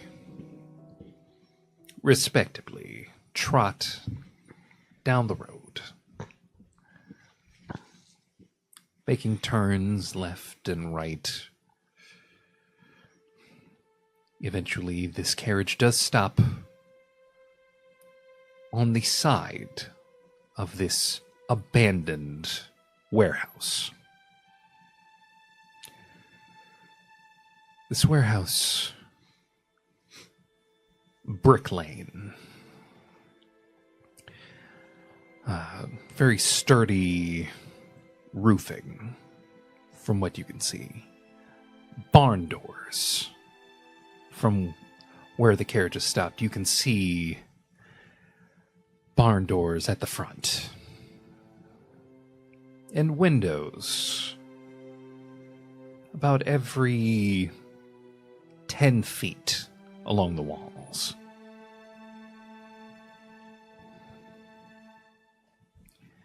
Maybe 60 to 90 feet from the ocean. Any lights in those windows? Make a perception check. 21. Scant few that you would register as lamps, candles. But there is, from what you can tell, a larger light source coming from inside that gives the interior a sickly green glow. The green then fades and turns to orange. The orange then turns back to green. It's alternating between these two colors. Looks like we're in for a little light show.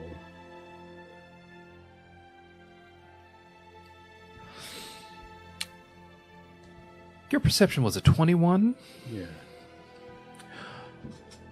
We're going to hold on to that as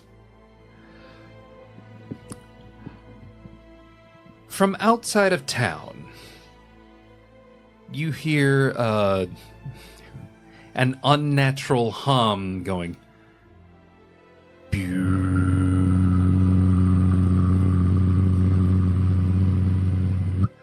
Oh. Sorry, that's the new data center.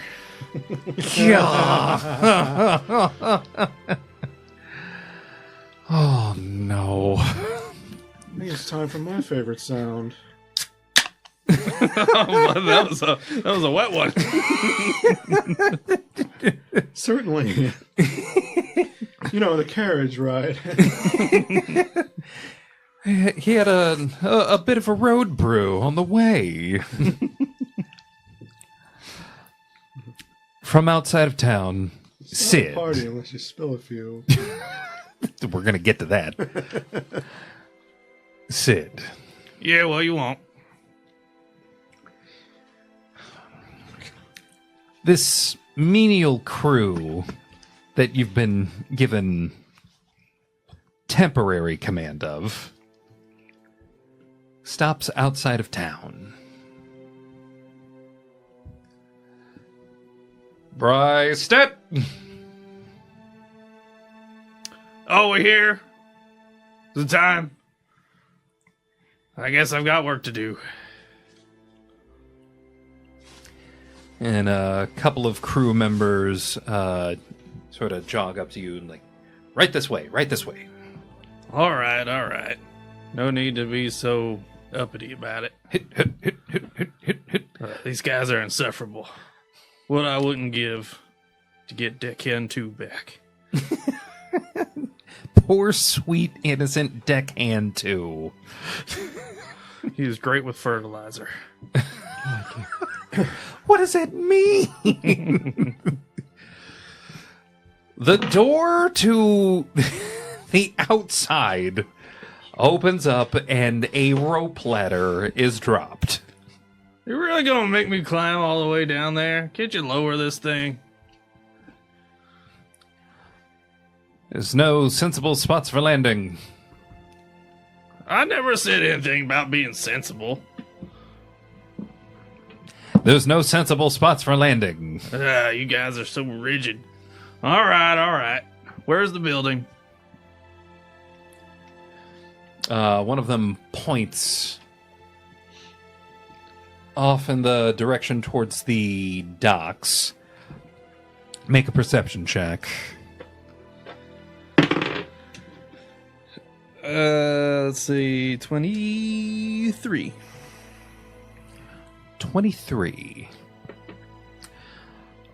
From this distance, you too can see a faint green alternating to a faint orange coming from the docks. Colorful. I believe that's it. All right. Well, right on. We'll keep her warm, Admiral. That you will. And please, try to loosen up a little bit before I get back. You guys are insufferable. They all, at the command of that, undo one button. And Sid climbs down the ladder with his goggles on into the rainy night. The rain pelting you in the darkness.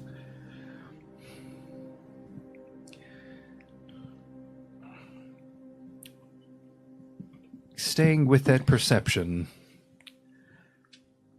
you can hear that there is some activity in this town at night, but it's not very much. Edrin.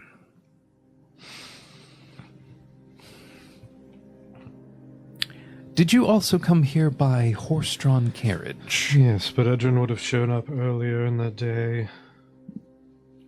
And then,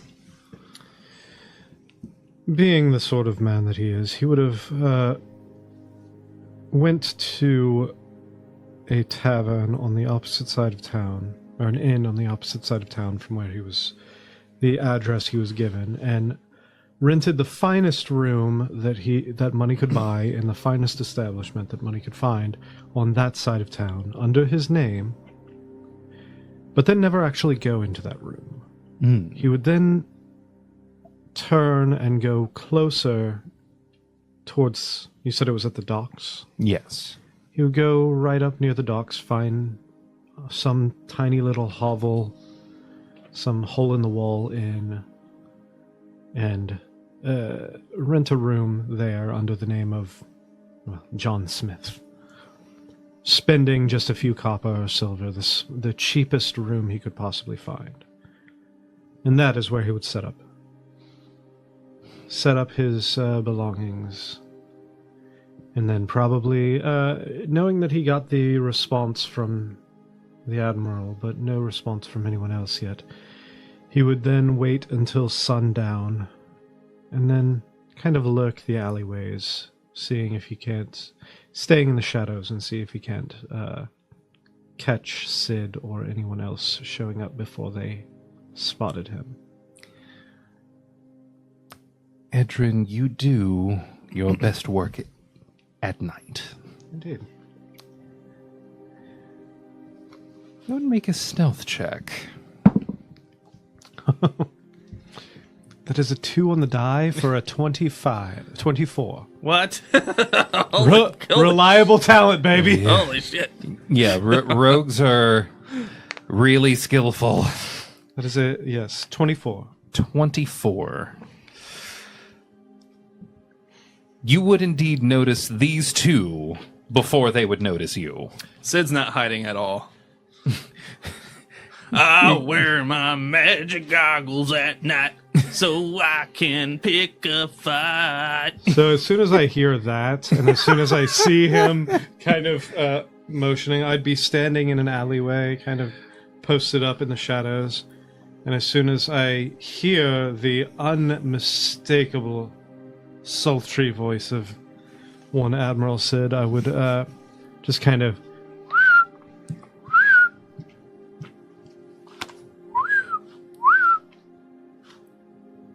You that kid? you would see standing in the shadows just the outline of the black suit, 3-piece suit with slight like iridescent shimmer, and the top hat with rain just kind of like a waterfall off the brim as he just stands in the corner. And just kind of motions for you. All right. Lifts- Hold your horses. I'm lifts- getting old. One finger. Okay, kid. What's up? Why we being no quiet? No one's awake. Keep it down. I'm trying to read. Oh, Mr. Sponge, it's been quite some time. I do love a cozy mystery. God damn it. Oh, you write, don't you? Indeed. I believe we should probably take this conversation indoors. Okay. Because of the book, right? It's probably. Let's just say It is a little dark. Admiral, I was glad to get your response. Mr. Dayton, I'm glad that you made it. Let's just say that the letter that I received was less than friendly. So I think there are things we should discuss in the privacy of my hotel room. How come nobody's ever nice to you? They're gonna give me wine, a whole bunch of it. Wait, Who's they? You're not here because of the letter I sent? You sent a letter? Yes, by Raven. You then remember the So about your bird, Fucking hell. he's apparently not good with windows.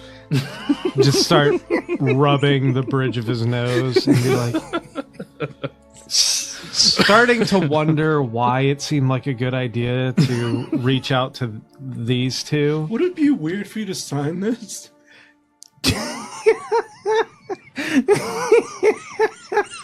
I don't know what that is, but I will keep my hands off of it. Really, this is all the rage. It's It's- selling like hotcakes. Some kind of rage. it offends you being presented the works of what could barely be called a rightful novelist, Tabitha Christine. See Edrin with his, like, That went deep. I'm sorry. I went really deep on that one. This is like you dug. You dug real deep. with his thin leather gloves, like not even touching it with the gloves, just like, no.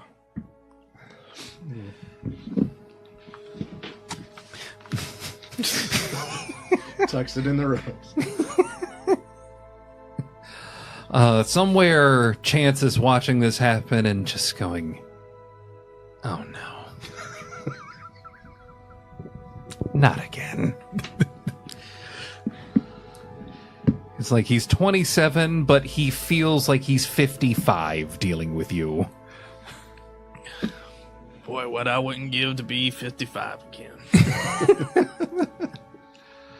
So all of you go to the room under the name John Smith. Indeed. And it is a hovel, to say the least. It's like, holes in the plaster where you can still see the slats behind it, and like one twin bed that may or may not have springs poking through the mattress. Oh, they definitely have springs poking through the mattress. Now, There's a sending stone in this wall. So send for a good time. What? maybe later. I am not going to hinder you of your fun. However, I believe there is... Good luck. Jesus. However, I believe there are forces at work here. If you're saying you never even received my letter, yet you're here as well. And I'm sorry, did you say something about... Did you mention something about your trip or no yet? Not yet. Okay. So I mentioned the sanding stone, though. with a great I feel like we should bronzer. sand. A dwarf? A dwarf with a fantastic bronzer said he'd fix my vineyard. Interesting. He wouldn't have gone by the name of... Oh, what was it? Slate? No, not Slate. No, Limestone? granite. Yes. You talked to Granite. I didn't really catch his name. Very helpful. In any case, that stinking dwarf came over here and destroyed my ship. Oh, not another one. Very rude. And then he mockingly dropped his little ladder and told me to climb into his ship. And I almost didn't do it. And then your birdie came and gave me a little visit. It was a little feisty. I had to kind of wrangle it for a little while. And, you know, it was maybe a few feathers short by the time I was done, but hopefully it made it back. It seems like it did. It did, yes. I received your reply. Yeah, he told me he wanted me to go find some guy making some nut milk or something. I don't know. So this is the same gentleman that showed up at one of my signings and then disappeared before I could speak with him. And then that later that evening I received a threatening letter at my estate. Threatening that if I did not come perform some job at this location, well, he more than implied that my family would pay the price. So... Well, then who's going to show up to your signings?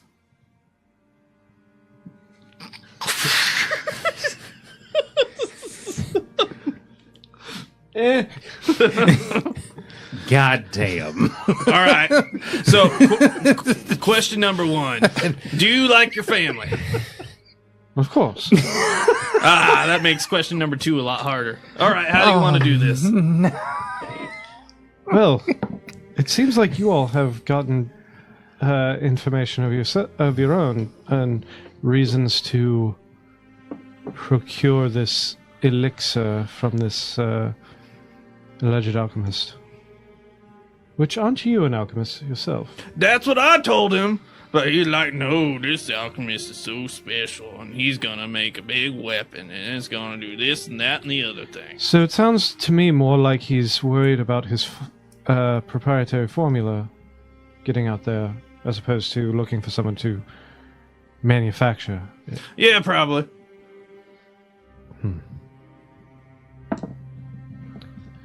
I already had to come here for you anyway, so I figured, why not? I appreciate that. So, are we to just go infiltrate this warehouse or whatever it is? Our last infiltration didn't quite go so well. Yes, about that. That's not really my forte. Clearly. I might be able to assist you with some on that slightly once we get closer. There is some abilities that I have been working on, and I may be able to enhance your, let's just say, your ability to remain unseen. Oh yes, that'd be real helpful. Just as long as I don't gotta put out my cigarette. Oh no, you feel free to keep that lit. You know what I mean there, Willoughby, right? We gotta stay lit around here. Oh, yeah. Oh, shit. I'm not sure what's going on.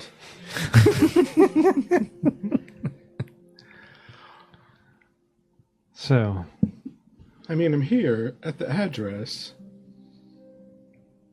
Speaking of which, do you got those special drinks?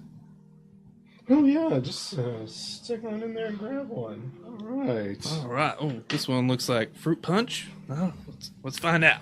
Roll a d12. I will say that on the way here, 10. to have Willoughby in the know, over the course of your trip, it would have been explained to you. There's an alchemist who has something that I paid him good money for, and he has yet to give it to me. Go and retrieve it so that we can commence with our business. I'm sorry, what were you saying?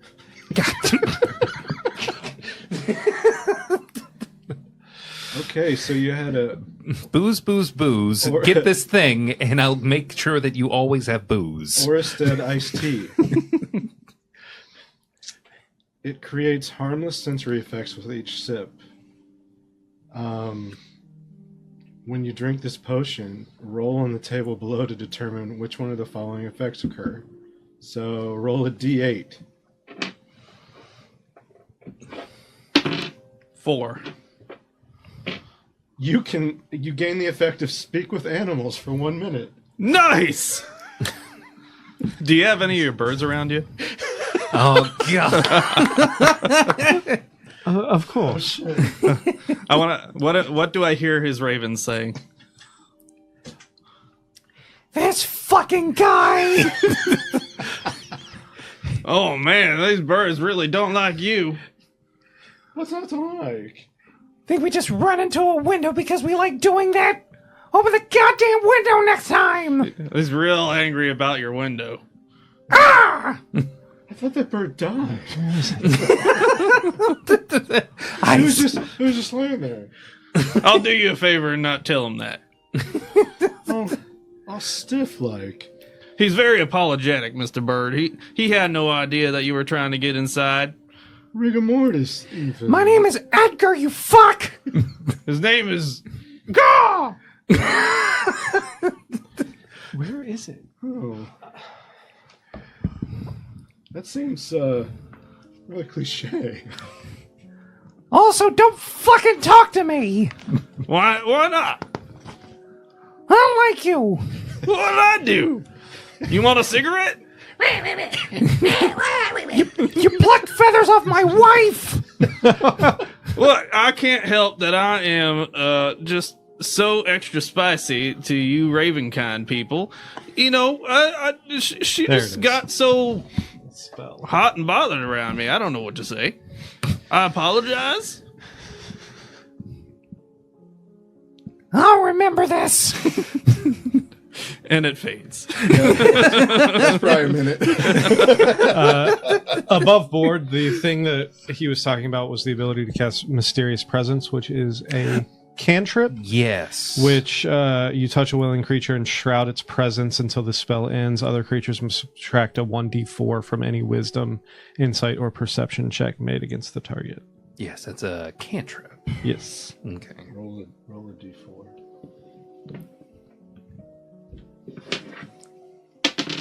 1.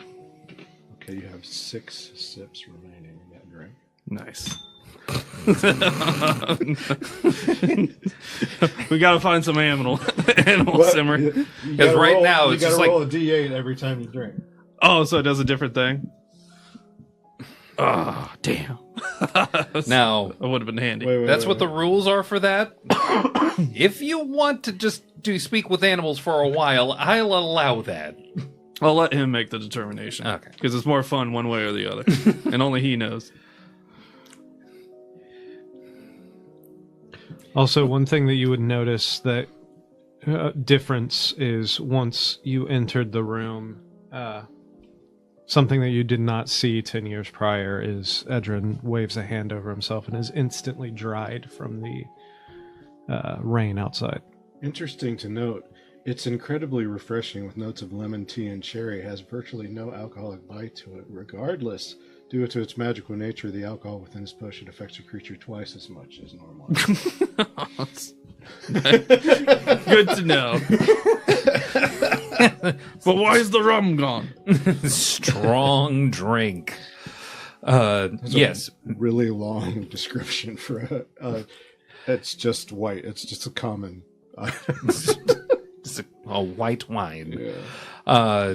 Yes, Edrin, you, for the first time in front of them, magically dry yourself. The floor is yours. So, I would say we approach this. Did you say it was a warehouse or a residence? Warehouse. We approach this residence. This. I literally just asked you. just- Didn't say the fucking opposite. I say we approach this warehouse by cover of nightfall. Sneak our way in. See if we can't find this alchemist and his laboratory. Isn't it night right now? It is That's night. what I'm saying. We should probably make haste towards this warehouse sooner rather than later. Oh. Confused me by specifying. I feel like a lot would confuse you right now. Maybe you should take What another... he's saying? What he's saying? I'm saying perhaps you should imbibe a little bit more. It might make you a little more level-headed. Good idea. Now, Why are the vines dry? We'll get into that later. Mr. Haywin, did you... Sorry, Admiral Haywin. Did you... Right. I heard your ship, but I did not see your ship show up. Yeah, it's kind of camouflaged. It twinkles if you're real close to it a little bit. Do you think it would behoove us for you to have your crew position it above the warehouse so that way if a hasty retreat is needed, we could make our way to the roof? I suppose so, but they're probably going to tell me it's some kind of OSHA violation or something. Let me try. Pull out the sending stone.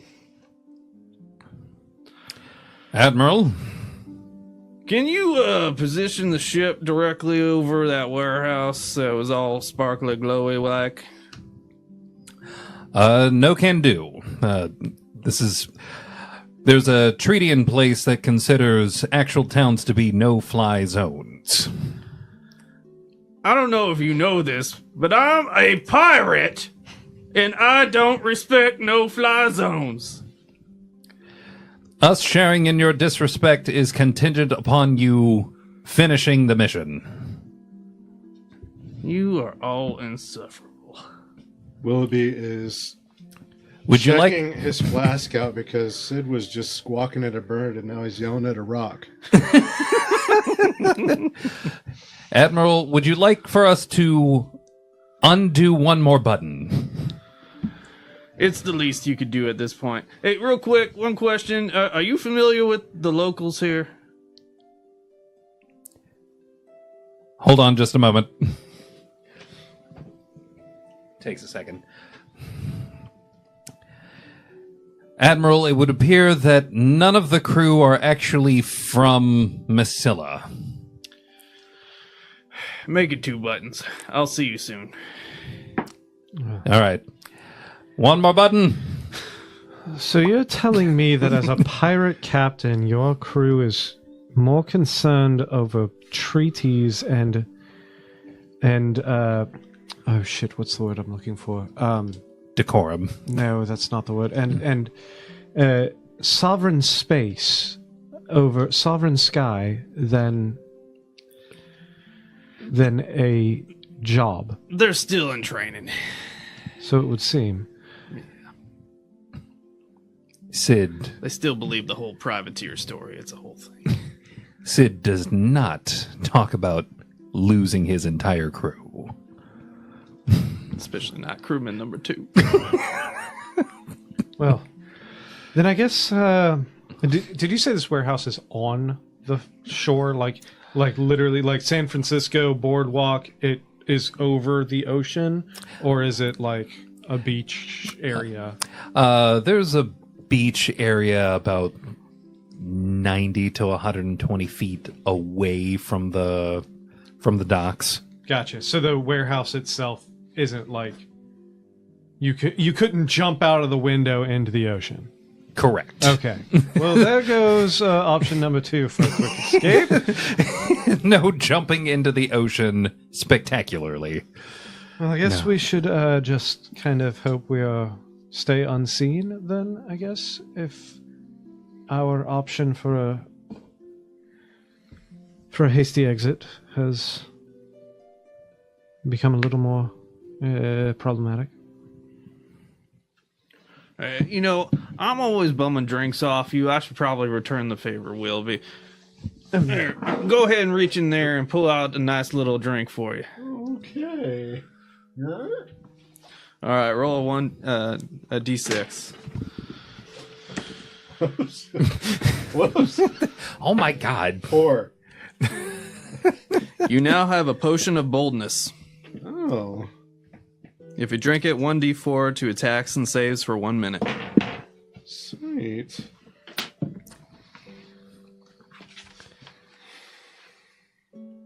Yeah, you have your bald spot sticking out. He's been drinking a lot. All right, so Just puss in my face. anyway, God damn it. so shall we?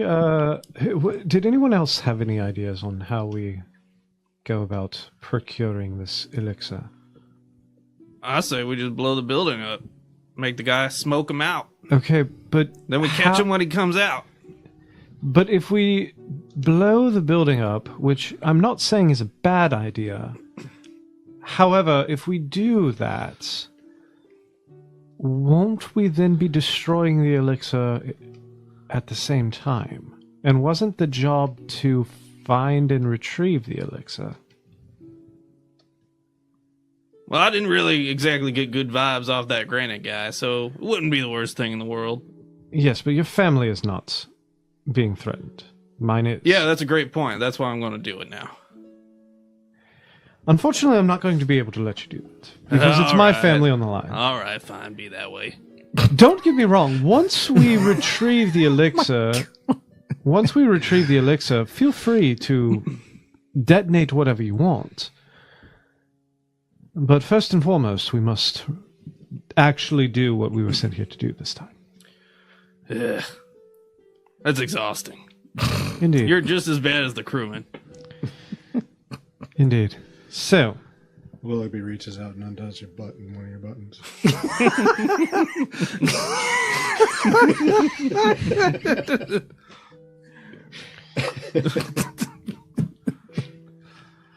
Can't blow stuff up. I got a family.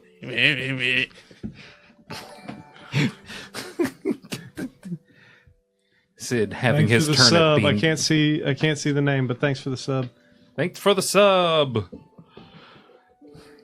Meanwhile, Sid is having his turn at being the worst.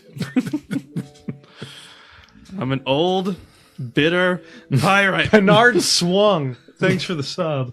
Hey. All right. Penard. Whoa. Penard. It's like, wait a minute. that's what that says. Penard. Yeah, Penard. Penard swung. Penard. Penard. Penard. Pennard. So, It's Penard Skinnard.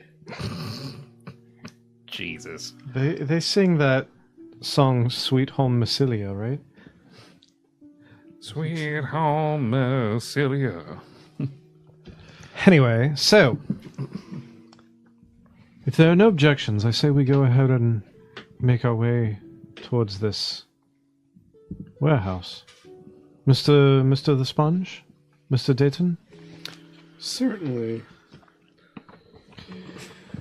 Last time it went fabulous, so Yes, well, maybe this time we can be a little more stealthy. about that.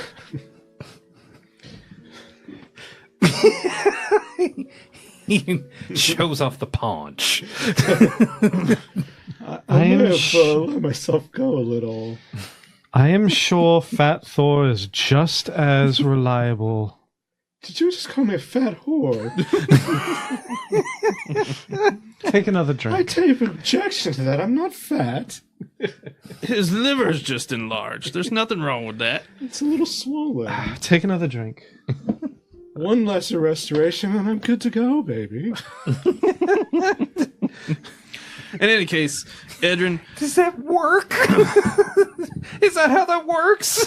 I mean, technically it does relieve being or relieve the poison condition. So, In any case, Adrian, it sounds like this guy's threatening God, your it family does. and your household. Am I correct? indeed, So I would assume that you bear this individual some ill will.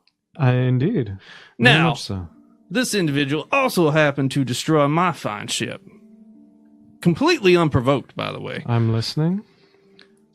And he has a nice, large, invisible vessel that I have procured temporarily and wouldn't mind having permanently. Oh, so that is not your actual ship. For the moment. But perhaps, maybe we kill two birds with one stone, not you. I don't even know who I'm supposed to be in this room. The Raven. The one he was just talking to? Oh, you would have heard, Yeah, fuck you too! but what you actually hear is, Angry bird noises. So what I'm proposing is maybe we procure this little concoction and lure him out with it, where he doesn't have all his fancy protections. And then we take care of the problem. You see Edrin kind of like pull his gloves a little taut on his hands. Corner of his mouth kind of turns up. He's like, now this is a plot I can get behind. And he never No. said anything about using it against him. No one threatens my family. So yes, I think this is a deal that I can make.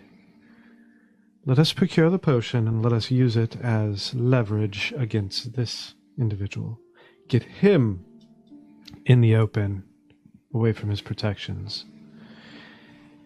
And as he's saying this, he starts grabbing at the left cufflink and slides it out slightly. And then I will show him just where some of my inspiration comes from before kind of snapping the cufflink back in place.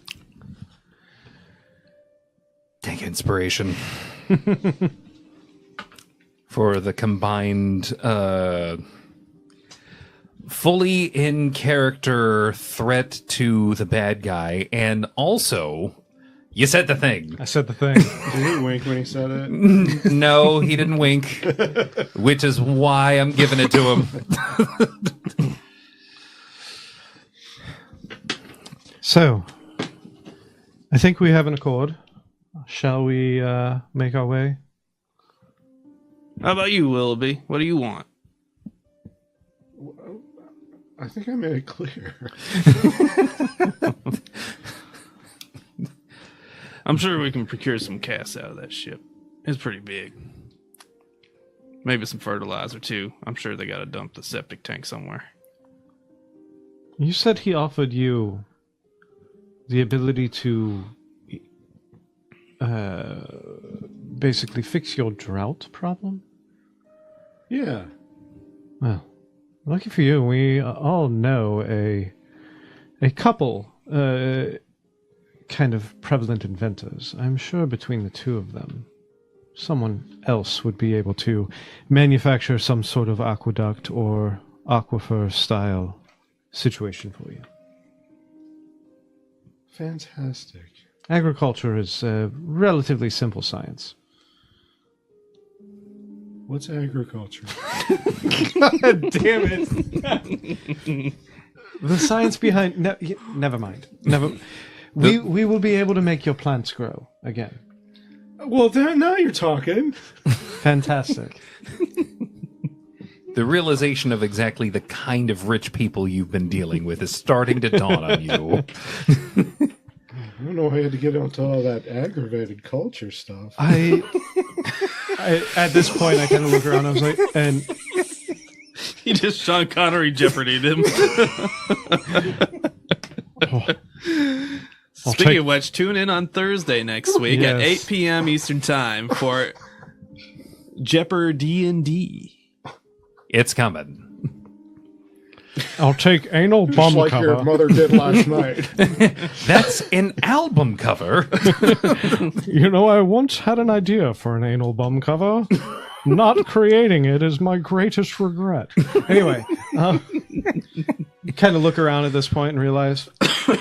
So I also sent a missive to Alistair as well, but I do not see him. I did not see him present. You didn't happen to mention me in that letter, did you? No, I did not. Oh, that's fortunate. He definitely wouldn't have come then. That's fine. I believe maybe a smaller infiltration team would probably work better for this kind of mission anyway. We can find another way to motivate Alistair to help with the agriculture issue. But let's go ahead and tackle, one problem at a time. Let's go procure this elixir. Off we go. Off we go.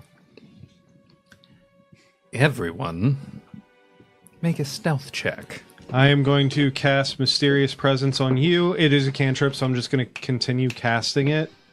Yeah.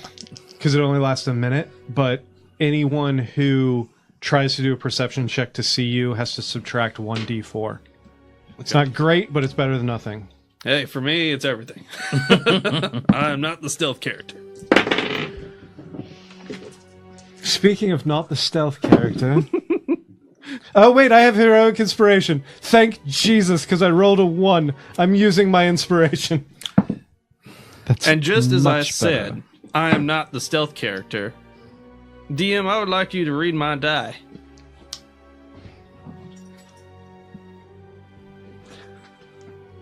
That's nat 20. Nat 20 for not the stealth That's character. a goddamn nat 20. You motherfucker. I am so focused on getting this shit permanently. I didn't get a nat 20, but I got a 29. Oh, fuck you. I got a 27. Brandon Rains, welcome. Even with the nat 20, I'm the lowest with a 21. That's crazy. I got Okay. Yes, I got a 27. You hear cartoon accordions on my walkie. Just for posterity, if Captain Sid could come take a look at what the city of Brystadt rolled to perceiving the three of you.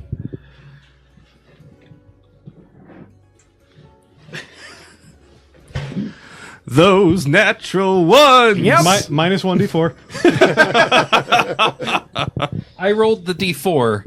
It was a 3. So, -2 to perceive you. -2. It's raining. It's dark. By call for rules, I'm still on top. People aren't trying to pay any of you attention, apparently. All of you make your way to the warehouse of Jeronimus Heckyll.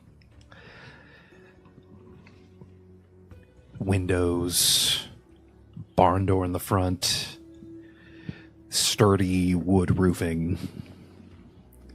You can tell the place is about 150 feet on every side of this warehouse. Is it a very specific area that's glowing strangely? You can tell it's the entirety of the interior. Okay. Being able to tell that it's the entirety of the interior, whatever the floor plan is on the inside, it's an open one. So this is just a giant open warehouse. You said there's a barn door, there's a few windows. Are there any other... Looking around, let's do a once-over around the outside of the building and see what the most inconspicuous way to enter this building would be. Investigation check. I'll help him. At advantage. Investigation check. That would be... Where's my investigation? That's 17.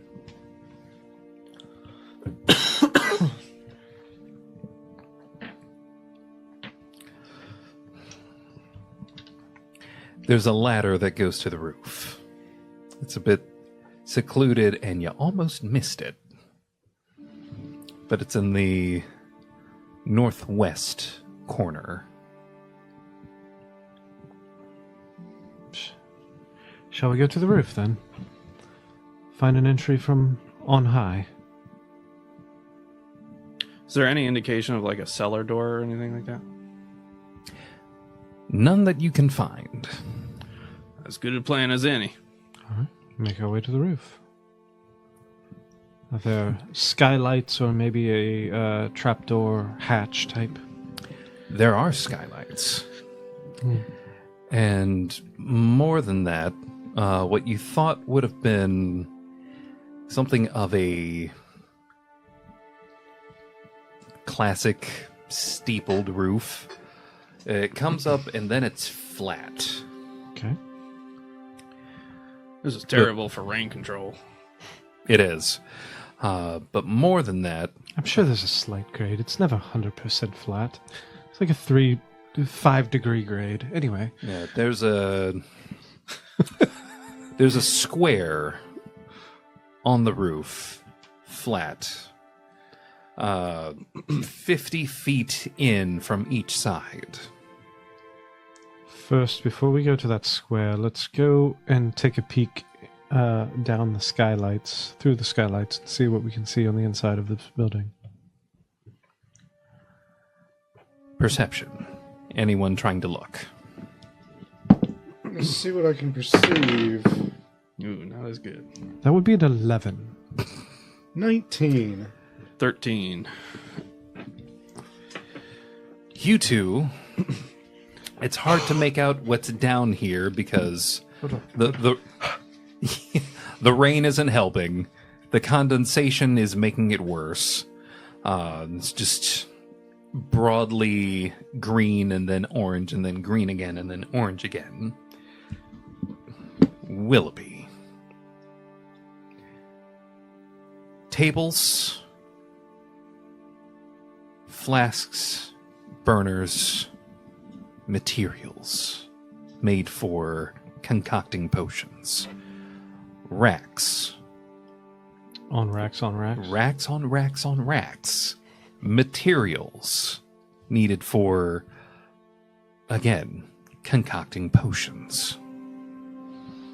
Another set of racks. A set of fine jewels. Another rack. Several collections of metal materials.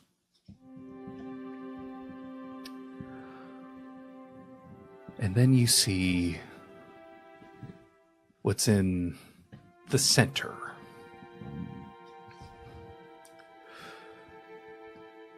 An alchemist station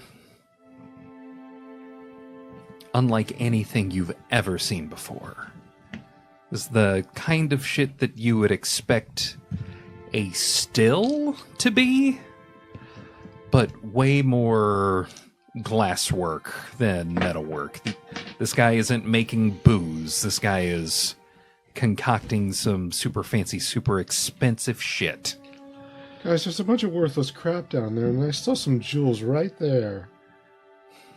Did you see any people? Any gods or anything? Closer look. You see a guy. Like a ginger man. That's your reflection, you idiot. What he's saying, what he's saying. Different ginger. Different ginger. Ginger man. Let me cover up the shine. No bald spot on this guy.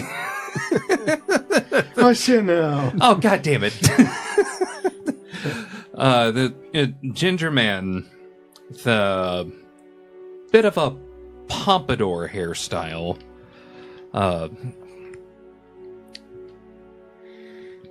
Mutton chops, except there's definitely shaving the middle, shaving his lip and his chin. He's wearing an overcoat Are you describing the guy on our wine bottle upstairs? No! This is a different guy! No! This is a different guy, I swear to God! Now, he's younger. He's significantly younger.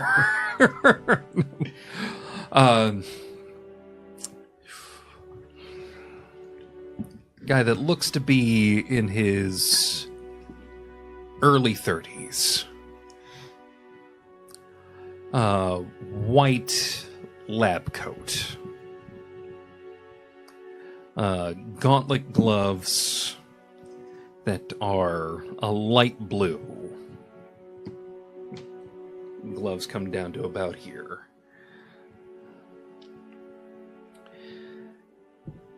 And there's a little guy flying around him that appears to be helping him with whatever he's making.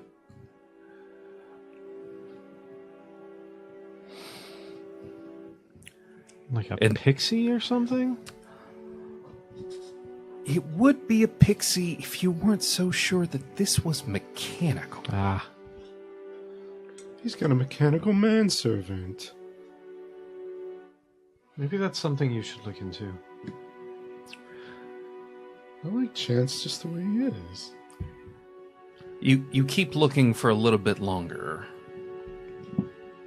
And you see... I should describe the floor. This floor is, by and large, a metal grate. Something's beneath that floor, but you're going to have to get a little bit closer to tell exactly what. Rolling on this metal grate floor, a flaming sphere.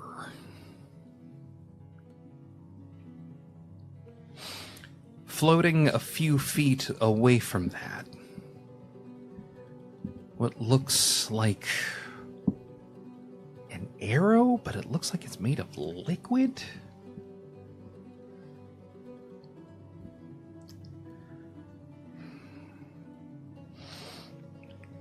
It's also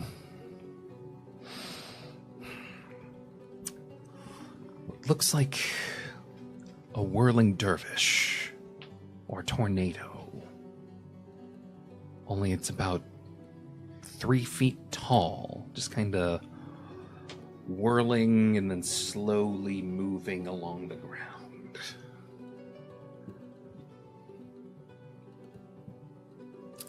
Looking away from the center, more directly down, the set of rafters. And then you see something you've seen before. An earth elemental. Krum, krum, krum. Walking along the 10-foot wide catwalk. This person has a earth elemental, a fire elemental, and an air elemental. Is that what you're telling me? Yeah, earth, wind, and fire. I was trying to read what he was describing as emojis. And it's like, guys, there's a spear to the right that sucks rocks. Well, if all of I can't even knock that. if this gentleman has control of all of these elementals, it's going to make sneaking through here a little more difficult. Hopefully you all have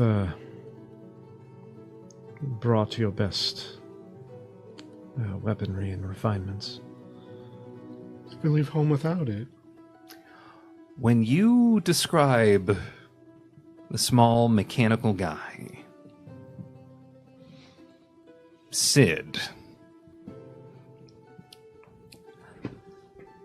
a very long time ago, Someone tried to teach you how to do that.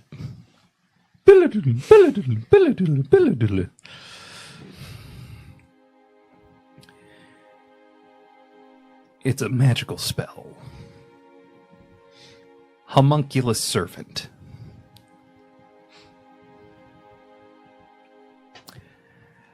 Would Sid have ever committed time to making sure he knew how to do that? He does have the spell. He does have the spell. Although I don't think it's specifically Homunculus Servant. I think it's Construct. Summon Construct is the level 4. Level 2, Homunculus Servant is a thing. Yeah, I got the level 4 one. Yeah, I got Summon Construct. Similar, but not the same.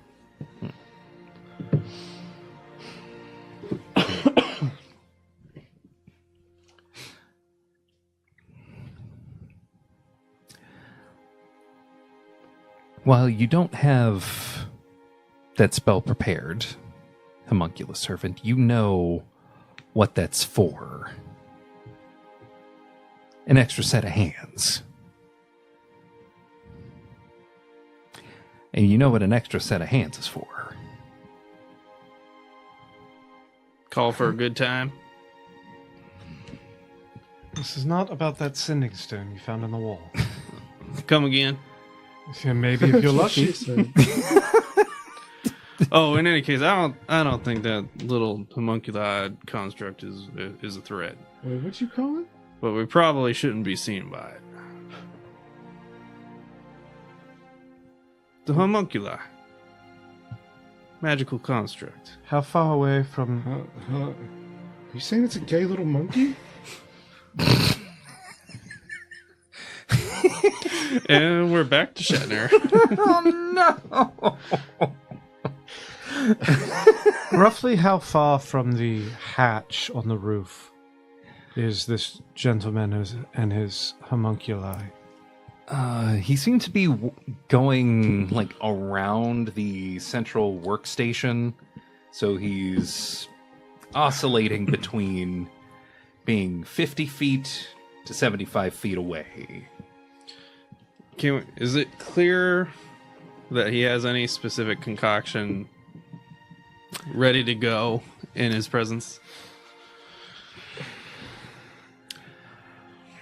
From the 19, you couldn't really tell that there was a ready-to-go concoction, but given that he's an alchemist, you can bet that he has potions on hand at least. Oh. When you were talking to Mr. Granite, did he specify if the guy had already created the potion? I believe he did he not? Yes. Yes, he did. Okay. Well, So... we're gonna have to test each of these to figure out which one it is. I have a question for you, Mr. DM. By all means. So, my Jinx weapon does not have a distance attached to it. It should be 30 regular roll, 90 at disadvantage. 30-90? All Yeah. right. I know this because in a different game, I'm doing the same shit. Fantastic. Thank you. And this homunculus is just constantly orbiting around his head or following behind him or what? It's orbiting, it's following, it's holding on to things for him. He's just kind of like absent-minded professor, just sort of like tossing things out and letting the homunculus deal with it. All right, I think I've got an idea. Yes. It's a little unusual, but you guys stay up here. I go in the front door, alter self, make myself look like Mr. Granite, and make it seem as if I'm come here for my due. At that point, he should be forced to pull out the potion so we know which one's the right one. And then you guys can jump in and grab it.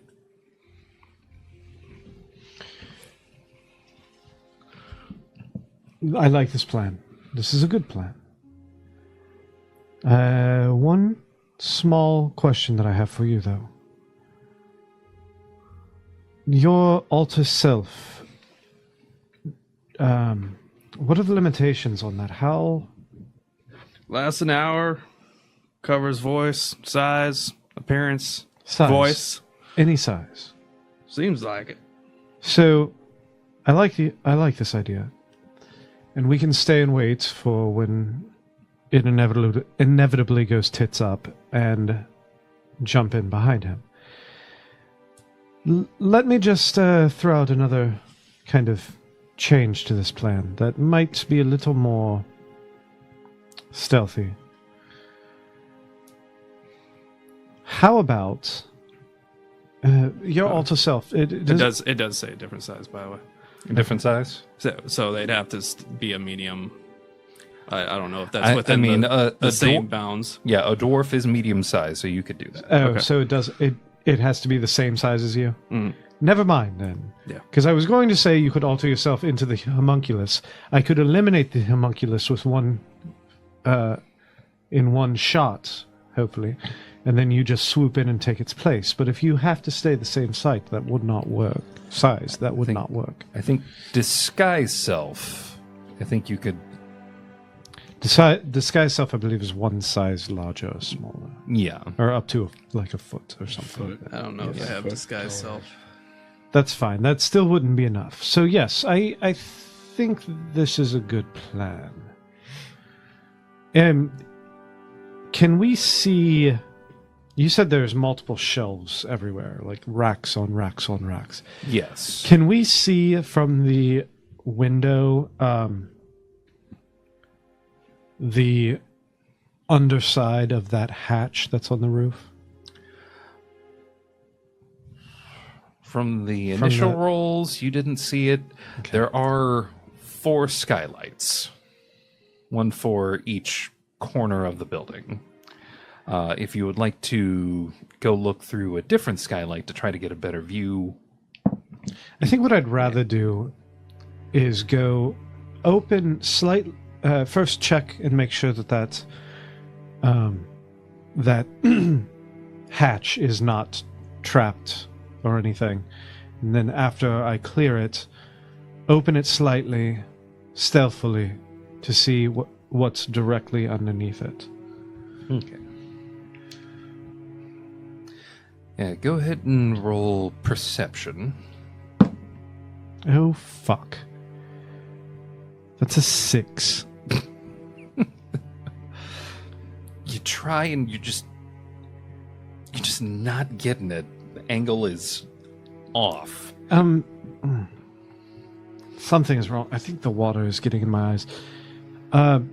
Willoughby, can you take a look at this hatch and make sure that it is not booby-trapped or anything? Sure. No. I'm sure it's fine. I'm going to go ahead and just... I'm assuming the DC is horrendous at this point, but I'll give it a shot. Let's see if there's any magical traps or alarm spells. That's perception or investigation? We'll say for your case, investigation. Ooh, very good. 21. With an 11 on the die.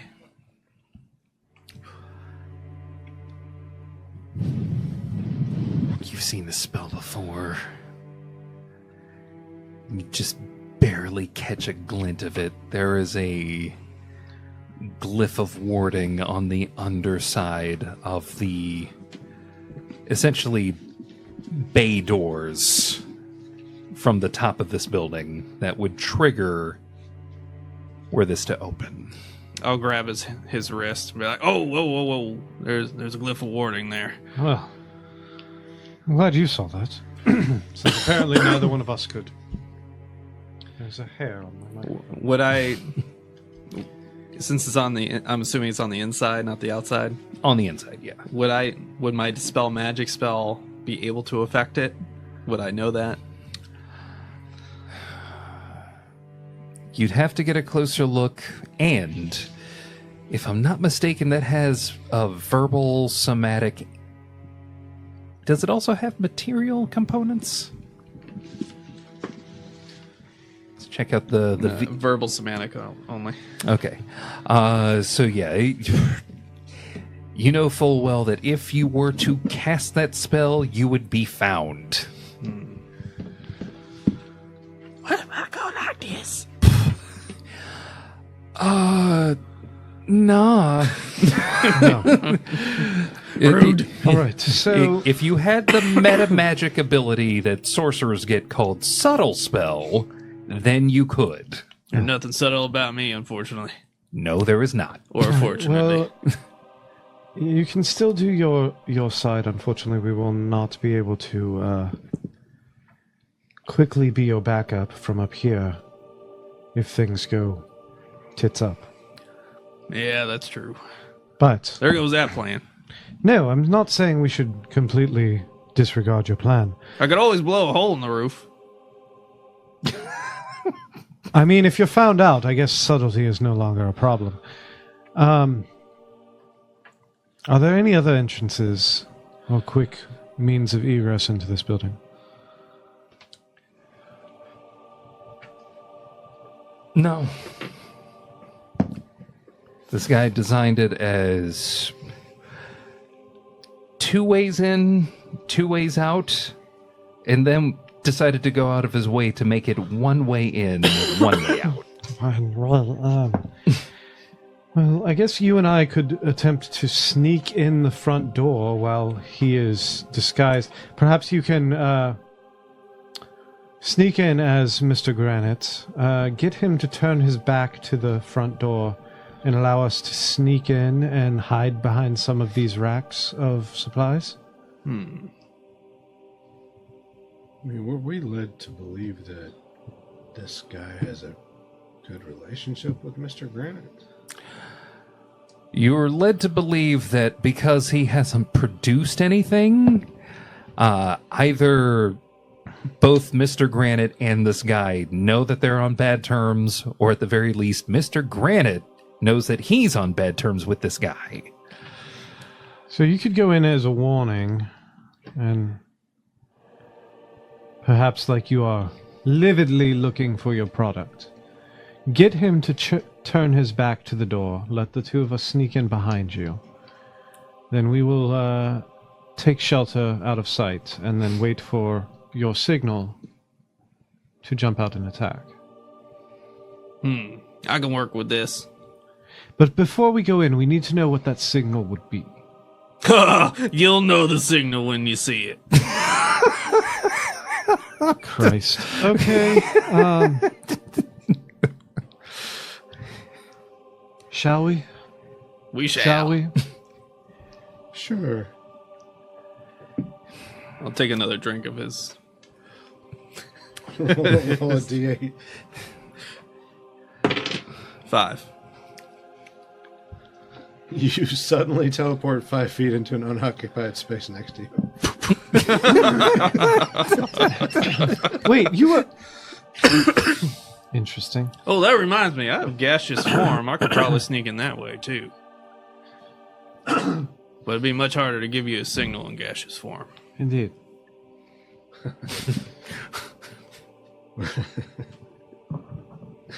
I've got an idea. I go in gaseous form. You wait in the rear. I'll reform, grapple him, and you guys come in. Are you forgetting the fact that there are multiple elementals in this room as well? He won't run. I'm not concerned about him running. I'm concerned about the other elementals turning on you, as well as the homunculus. That's And what you guys are for. Well, yes, but for at least 6 seconds, if not slightly longer, That's oddly you will- specific. you will be stuck in this room with at least, 5 individuals? I suppose there's truth to that. You may Okay. be on the ground before we even make it in the room. All right. I'll do my best. All right, let's go hide behind the front barn door and let the Admiral sneak in and get his attention away from the door. All right. Me. More. Help. Mama made me mush my M&Ms. How now, brown cow?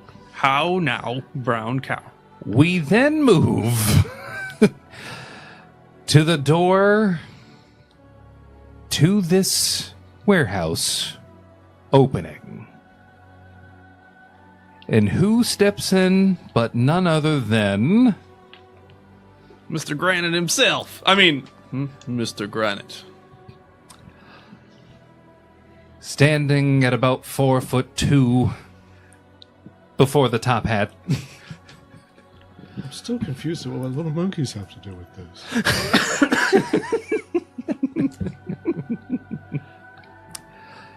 You step through.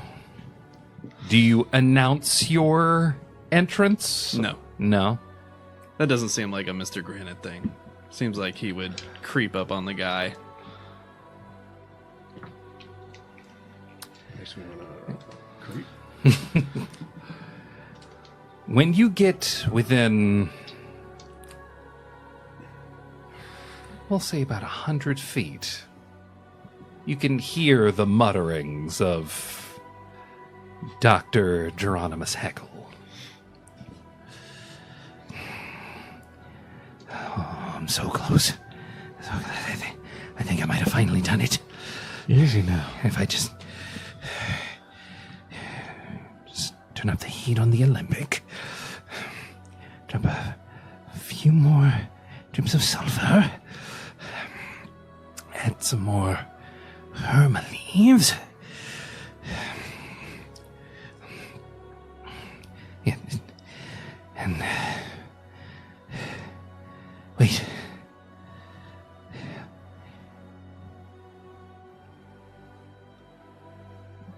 Boop. Boop. Boop.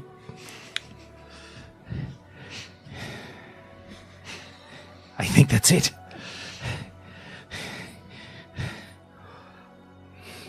I think I might have finally done it. Was that the signal? Mr. Heckyll, I thought he retired in SLE. it seems you finished your task. The little floating mechanical guy spins around and points a gun at you. Whoa! Whoa! Doc! It's Marty? Whoa, Doc! Let me go back.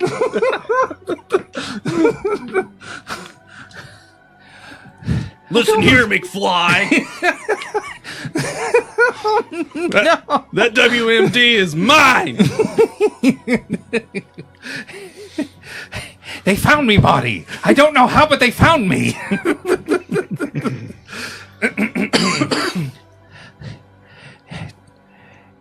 Doc, Mr. Thaddeus is here. Do I do it? Like, no. No, there's no need. It's too late. I finally did it. I finally did it, and it's mine. All mine. As he's talking, I'm just like hands behind my back, slowly pacing in a circle behind him so that he'll have to face the other direction. Just kind of walking around the perimeter of the room. The doc doesn't look at you at all. The homunculus servant, on the other hand, keeps his gun trained on what he thinks is Thaddeus Granite. So I'm going to peek in the door and see if there is... Because I'm assuming you left the door open. Mm-hmm. I'm going to peek in the open door and see if there is like a way for me to stealth in or for us to stealth in without being seen and maybe get behind some shelving or something and make our way as close to the dock and the homunculus without being seen? Make a perception check. Oh, Jesus fucking Christ. 8. 8.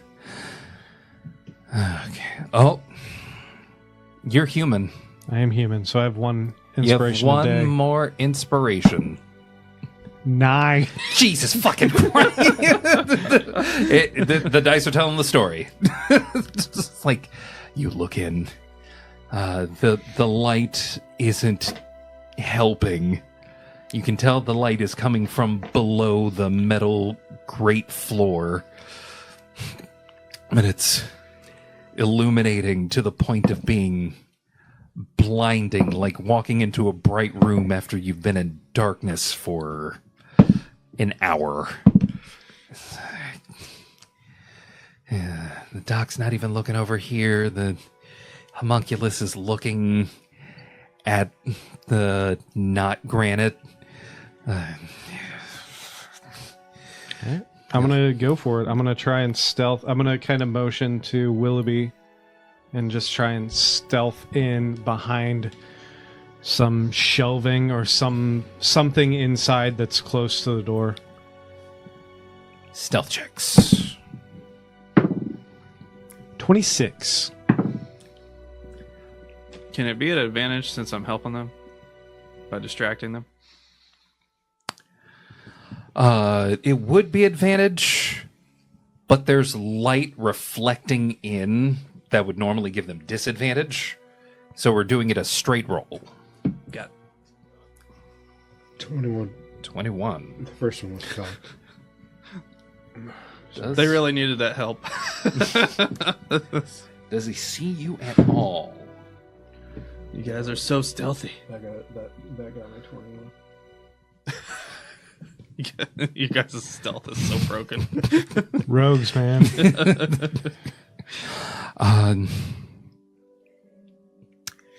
You creep in.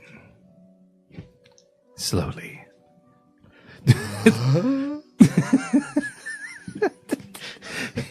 No, you're Snagglepuss, not Pink Panther. You don't get the song. Yeah, I was Chris. Lonely Island there first. I have, Lonely I Island. have 6 God, it's been skills so that long. I cannot get below a 20 on. That's so insane. It's kind of goofy. You make your way in. They don't see you. They don't see you. Head on a swivel. Deftly getting behind blind spots. Is it possible to get within 30 feet of the doctor? Make an Arcana check. Now I get the good roll. 25. 25. No, sorry. 25. Sorry. Yes, 25.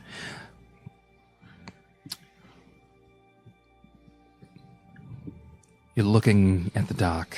You're looking at the homunculus. You're looking at all of these magical creatures kind of like patrolling. The creatures haven't noticed you. The dock hasn't noticed you. The homunculus hasn't noticed you.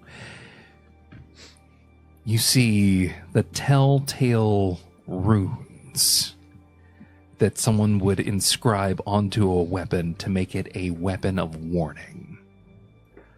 If you get within 30 feet, that thing's gonna ring real fucking loud. What is the rune on? It's on the pistol. Okay, so it's within 30 feet of the homunculus? Yes. Okay, and he's like basically on top of the dock? Basically. Got it. So, okay, so I want to get as close as I can, but stay outside of that boundary. Okay. See if he notices.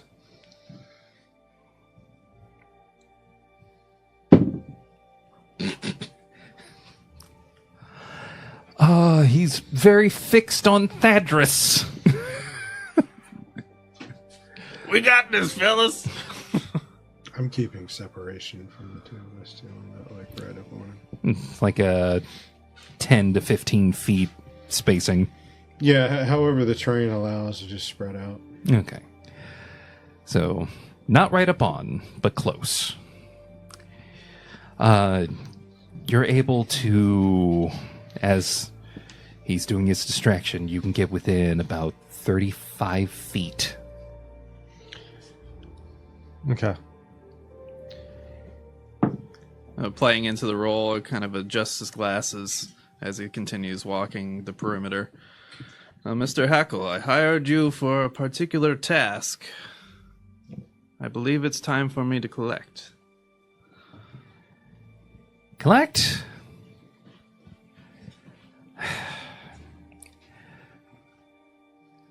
I mean, I just made the concoction. I still need to do trials. I still need to test this. So, But doctor, you said it yourself. I've done it. knowing Clearly, that's not the spoken word of an unconfident individual. knowing what this elixir is supposed to do, I'm going to hold an action Mm-hmm. and just continue holding the action.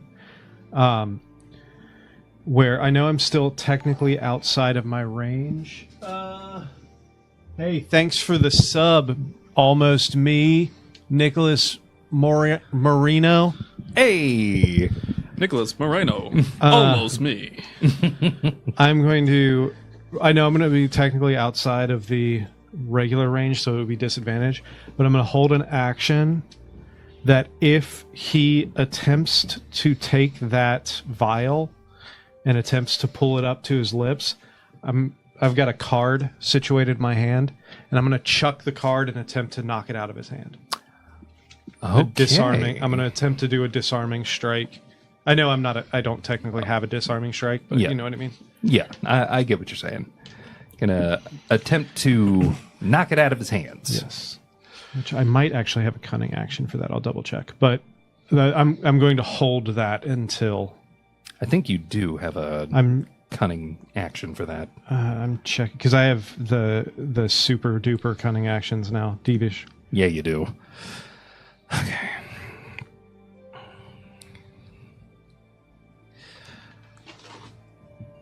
No, there's technically not. No cigarette. Yeah, there's technically not one for disarm.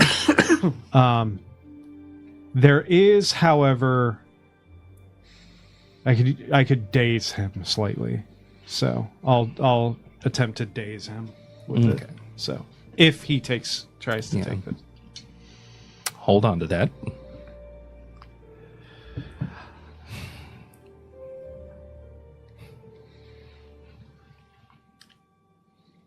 You want this? All the money that you gave me, all the materials, all the time, and you want this? You know I do. You know you want it. Who are you?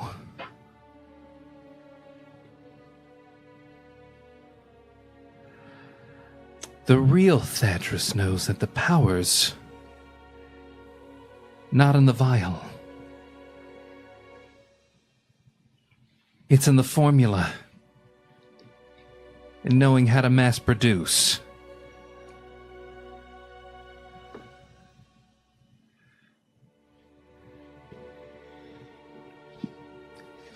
Marty, shoot him. With that, Misty Step. I'm going to Misty Step to him and try to grab his arm so he can't do something with the potion. Oh, you attempt to grab? Yeah, so be bonus action, Misty Step, action to grapple. All right, that is a grapple check. And at this point, I've dropped concentration on the whole image. Okay.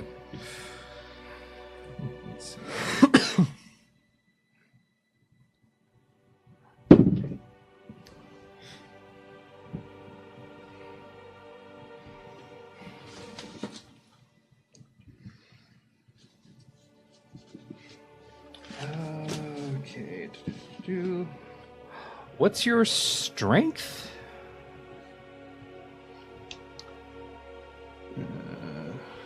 So +2. Where's my stat here?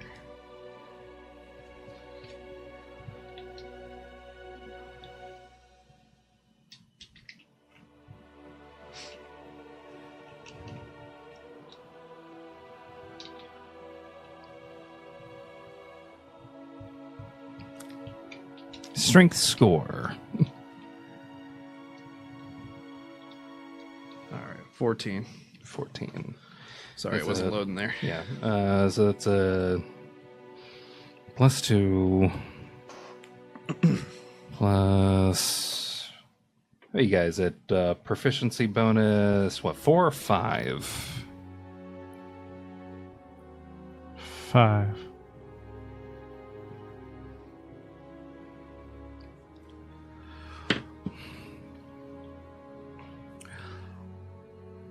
You grapple him.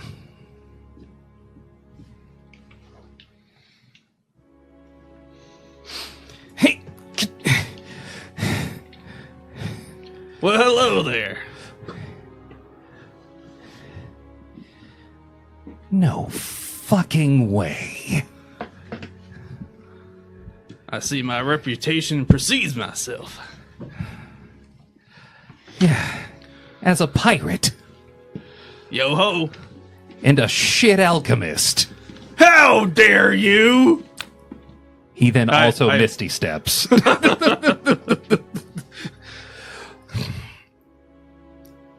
Roll. He's going to attempt to drink it. Roll to hit. All right. How far away did he Misty step? He Misty stepped 30 feet away from where you were. We'll say that as you are... We'll say you are within 35 feet as they were moving around, but moving closer to you, which was on his way out. Okay, so he's still like 35 feet away from me? Yeah. All right. I'm actually, instead of daze, I'm going to attempt to knock him out. Okay. Which takes, if I hit him, it takes 6 of my die. Where is, all right, so disadvantage with the card. Shit. That is a not good. Hold on. What is the what the hell is it? It's Dex and proficiency. So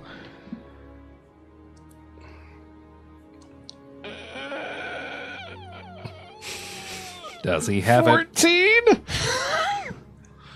Be enough, be enough, be enough, be enough. You miss by 1. Oh. Can I say that? Do you got any extra rerolls left? No, but can I say that I used?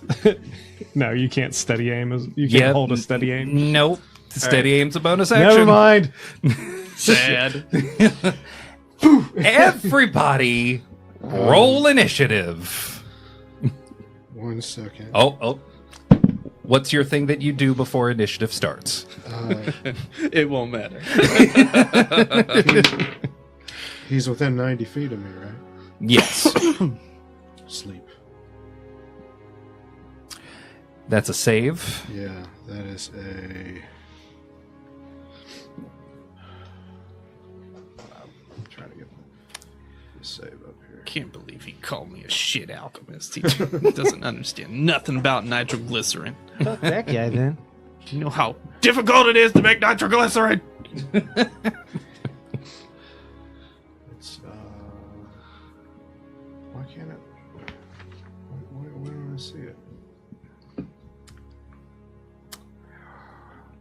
I mean, that's one of your spells, right? It's Yeah. your spell save DC? Yeah, I just don't know which stat. Okay. If you're... It would be wisdom since it's cleric. That's because this is the legacy version on here. That for some, I forgot it did that. Oh. Okay, I've got. My spell save DC is 20. Yeah, 20. I just have to find. I don't know why it does this. Put the legacy one on there. Wisdom. Okay. It's a wisdom saving throw? Yeah, DC 20 wisdom There's save. the 5.5 version if you need to read it. Yeah, I Yeah. just pulled it up. Thanks.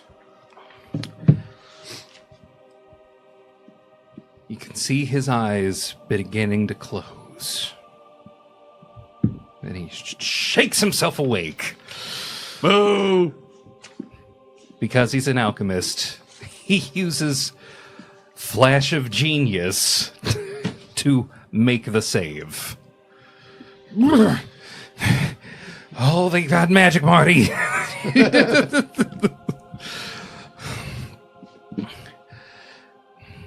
And he yells, "Get him!" Everybody roll initiative. 30-20.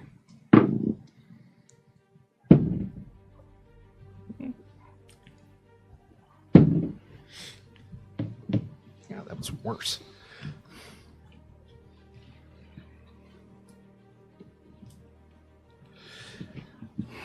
Okay. 19. 30-20. 20, 19, 8. 8. Fortunately, all of you get to go first. Jesus. And then the doc, the homunculus, and like 4 other creatures all get to go. And they all rolled less than 8. That's amazing. All right, so At I'm this up. point, has he drank it? Not yet, but it's in hand. Okay. All right.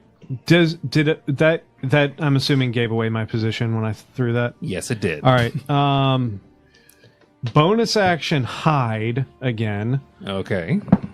which is a 26 on my stealth check.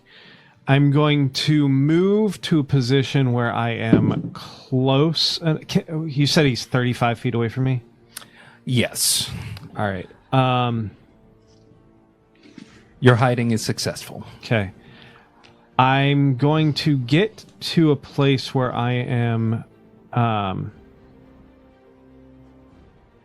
Is the little shit flying around him basically in his space? Or 'cause Basically, he misty stepped, so it would be in a different position, right? it would be in a different position. Yes. All There's 30 feet between the homunculus and the. All right. I'm going Yeah. to move 5 feet, so I'm within 30 feet of the little shit, the little homunculus. Mm-hmm. And I'm going to whip out a card and chuck it right at him, Gambit style. Oh boy. I'm hidden, so that's advantage, correct? Yep. Okay, that is 21 to hit. That hits. All right, hold on. I gotta remember what this is.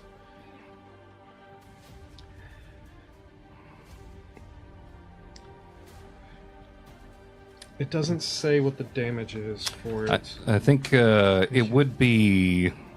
1d6 or 1d4? It's or 1d8. 1d8. Okay. Yeah. So it's 1d8 plus my sneak attack, Yep.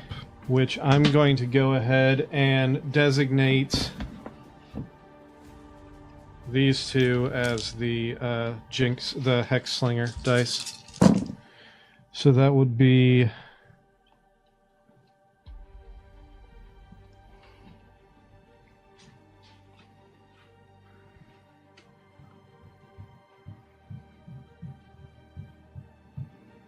30 points of damage, and then it would be a 9. So that will be Withered Arm. Until the end of its next turn, the target has disadvantage on d20 tests that rely on strength. Yay! Perfect for him.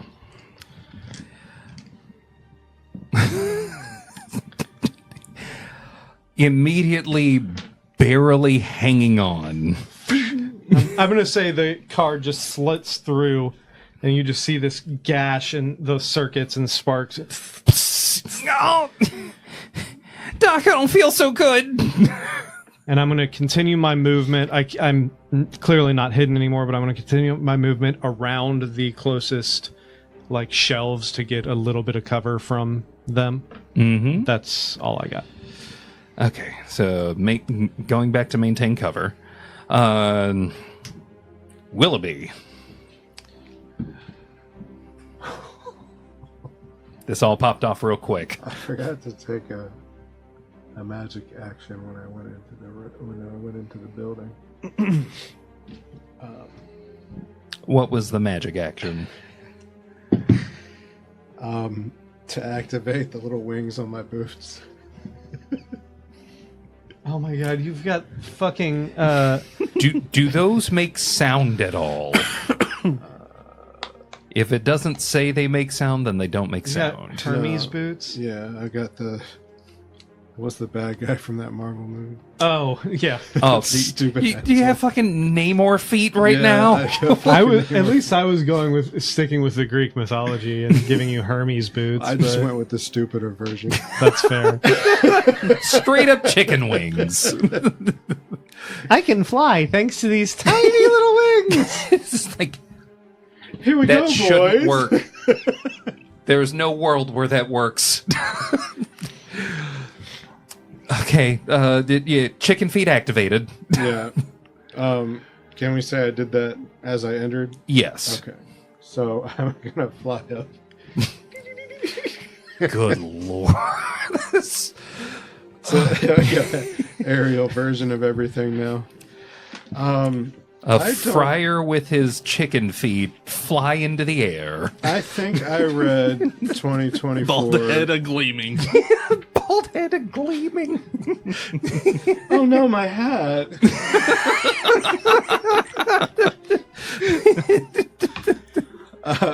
Also, we get heroic inspiration thanks to borrowed luck. I think I read 2024 right, that the offhand attack is not dependent upon a main hand attack.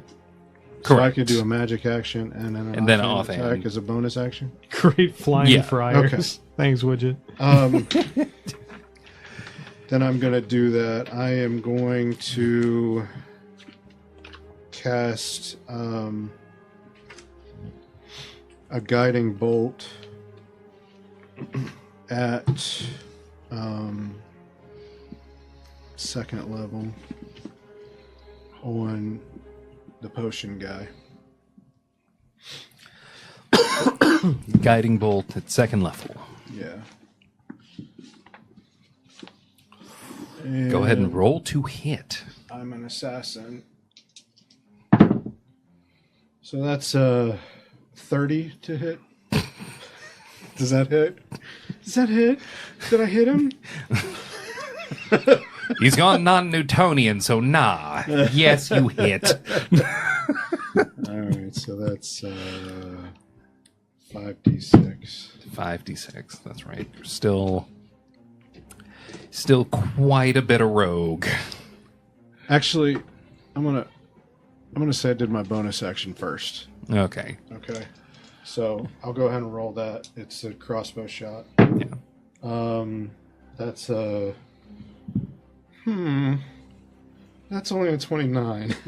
28, sorry. Is it an adamantine bolt? Yeah. You know what that means. Yeah, that's an auto crit. Alright, so the crossbow does 16. And then the guiding bolt. Wow. Look at that. 19. And whoever attacks him next has advantage. Did you do sneak attack on your bolt? No, but I will. Yeah. Double it because auto crit. Yeah, sorry. I had him out here. There's just so much damage happening right now. Yeah, I was just focusing on the stupid boots. Oh, we had to make sure the boots were accounted for. Theme. So add another 22 sneak attack damage. And this was all directed at the doctor? The guy who was trying to take the potion. Oh, yeah, that's the doctor. I'm not aware of his academic standing. You would not have paid attention, and if you did, you wouldn't have given a fuck. He's a hydroponic basement type of alchemist, not the scholarly type, apparently. I feel like he dropped out of school early and just started mixing shit. Yeah. That's immediately off the bat 57 points of fucking damage. And I'm flying. How much, did you say 67 points? 57. Oh, 57. God, 67 would be crazy. And the next attack against him is at advantage. Widget, I get obsessed with acronyms. It's a mechanical aid and research technician's instrument. Marty. It is now. Thanks. That's canon. Thanks, Widget. Nice. We then move to, God help me, Sid Haywind. Yeah, what do you want? I want you to leave. He's been trying to kill Sid for like 4 years. He came close a few times. I threw a dragon god at him. Didn't work. He'll just retire you. Almost died fighting Somebody the else's exposition. freaking auction people. The only reason this hasn't gone immediately off the rails is because I had to thematically sunset in a celly. You son of a bitch! You're a dad now. She's already irritating me. Hey, he tried to sunset in a celly once, and I brought him the fuck back. So you never know. It's sticking this time. All right. He's Above gonna board wanna question. come back like Yes. 2 weeks. I have a cool idea. Fucking I would kids. assume within strictest interpretation of the rules it wouldn't be allowed, but I like the idea, so I'm going to propose it to you. Feel free to propose what I'm officially categorizing as some bullshit. Rule of cool bullshit. All right, so I have an idea with Odaluki's resilient sphere. Mm-hmm. That I approach the guy. I then Go on. grab the flask with both hands and cast Odaluke's resilient sphere around myself, where they can't possibly put the flask outside of the sphere because my hands are literally surrounding it. I will say, in this case, some bullshit denied. Damn! Oh, no. That's a amputate an arm? That'd be cool. that's a interesting idea, but that gets into some non-Euclidean measuring bullshit that I do not want to engage in. At nearly 11 Eastern Standard Time. What happens if he reaches into his bag of holding?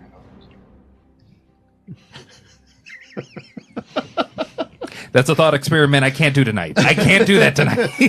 How hurt does he look? He's not bloodied, but man, that last hit hard. Okay, I can't hit him hard enough to not make him drink.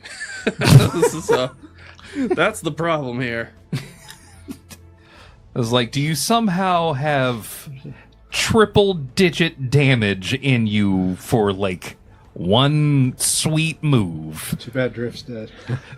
Too bad Drift's dead. I know. R.I.P. R.I.P. Pour one out. Oh boy. Does the flask happen to have like a metal encasing of any kind on it? No, this is glass. Damn.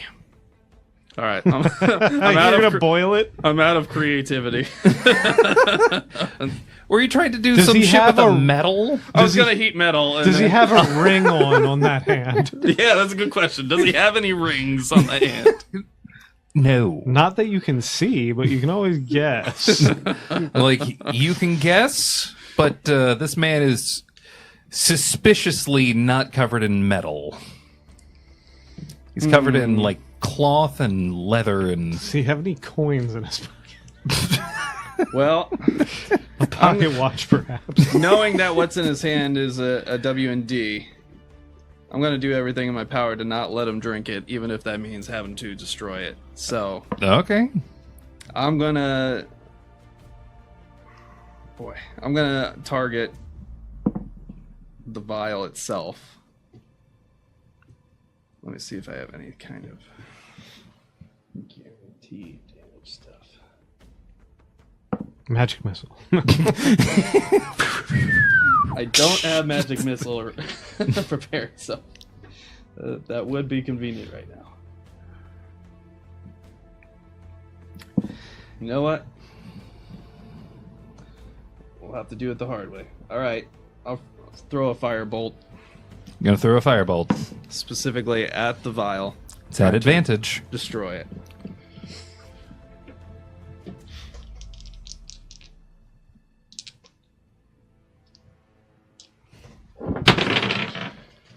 All right, there's a 19 on the die. Plus 10, 29.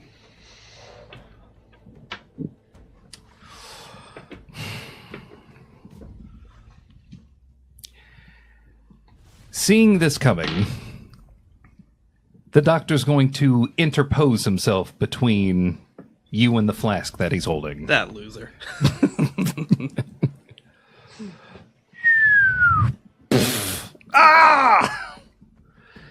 Roll damage. Just, God, fucking 3d10 now. Yep, no immunity if he has resistance, because I got elemental adept. So that's 10, 18, 24 fire damage. 24 fire damage.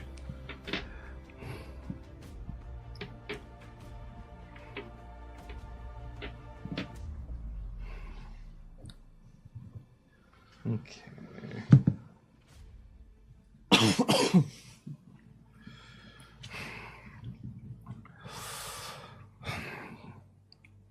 A hole where cloth used to be, leaving an exposed back.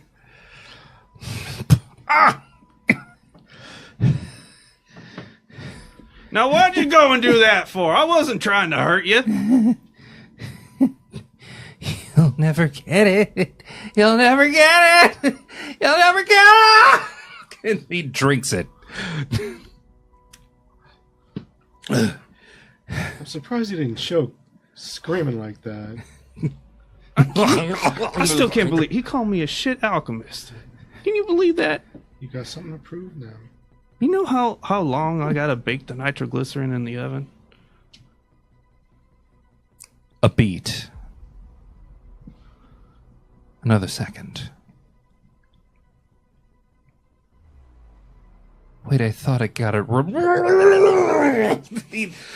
Growing to about twice his normal size. With a torso unnaturally overly lengthening itself. Arms doing the same, giving him a much more gorilla-like stance. He takes flasks that were on basically a potion bandolier that he had around himself. And with hypodermic needles, he just... Ooh. That's gonna leave track marks.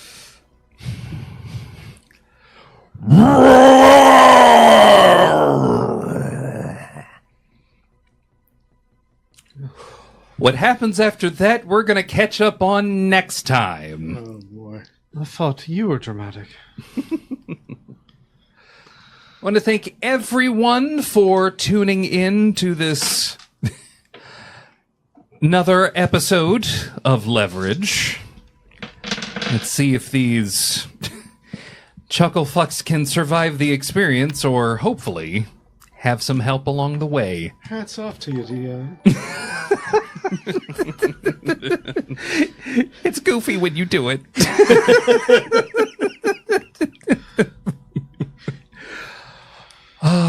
Yes. Nick, if you could please, once again, let all the people know what they can look forward to this coming week. Absolutely. So make sure you tune in on Tuesday for a regularly scheduled episode of Those Natural Ones at 7:30 Eastern Time at youtube.com/@thosenatural1s and twitch.tv/thosenatural1s. And then on Thursday, a special presentation starting at 8 p.m. Eastern Time. Jeopardy D&D with me, your host, putting our good friend here, Emery Saunders, against Alex Arcana from the Dungeon Dunces and Brandon Moore from More D&D in a full-on game of D&D style Jeopardy with D&D questions ranging from things from the game itself to history of D&D to D&D's impact on cultural everythings. So, questions some people may know, some people may not. That's the best part. That's the fun. Tune in, play for yourself, and watch us all make fools of ourselves as they don't know the answer, and I forget the answers.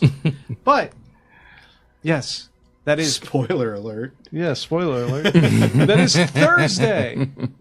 This coming Thursday the 30th of July at 8 p.m. Eastern Time at youtube.com/@thosenatural1s and twitch.tv/thosenatural1s. And hopefully next time we get together on Tuesday, none of you will roll a natural one, getting to the bottom of the strange case of Jeronimus Heckyll. Have a fantastic weekend, and we will see you on Tuesday.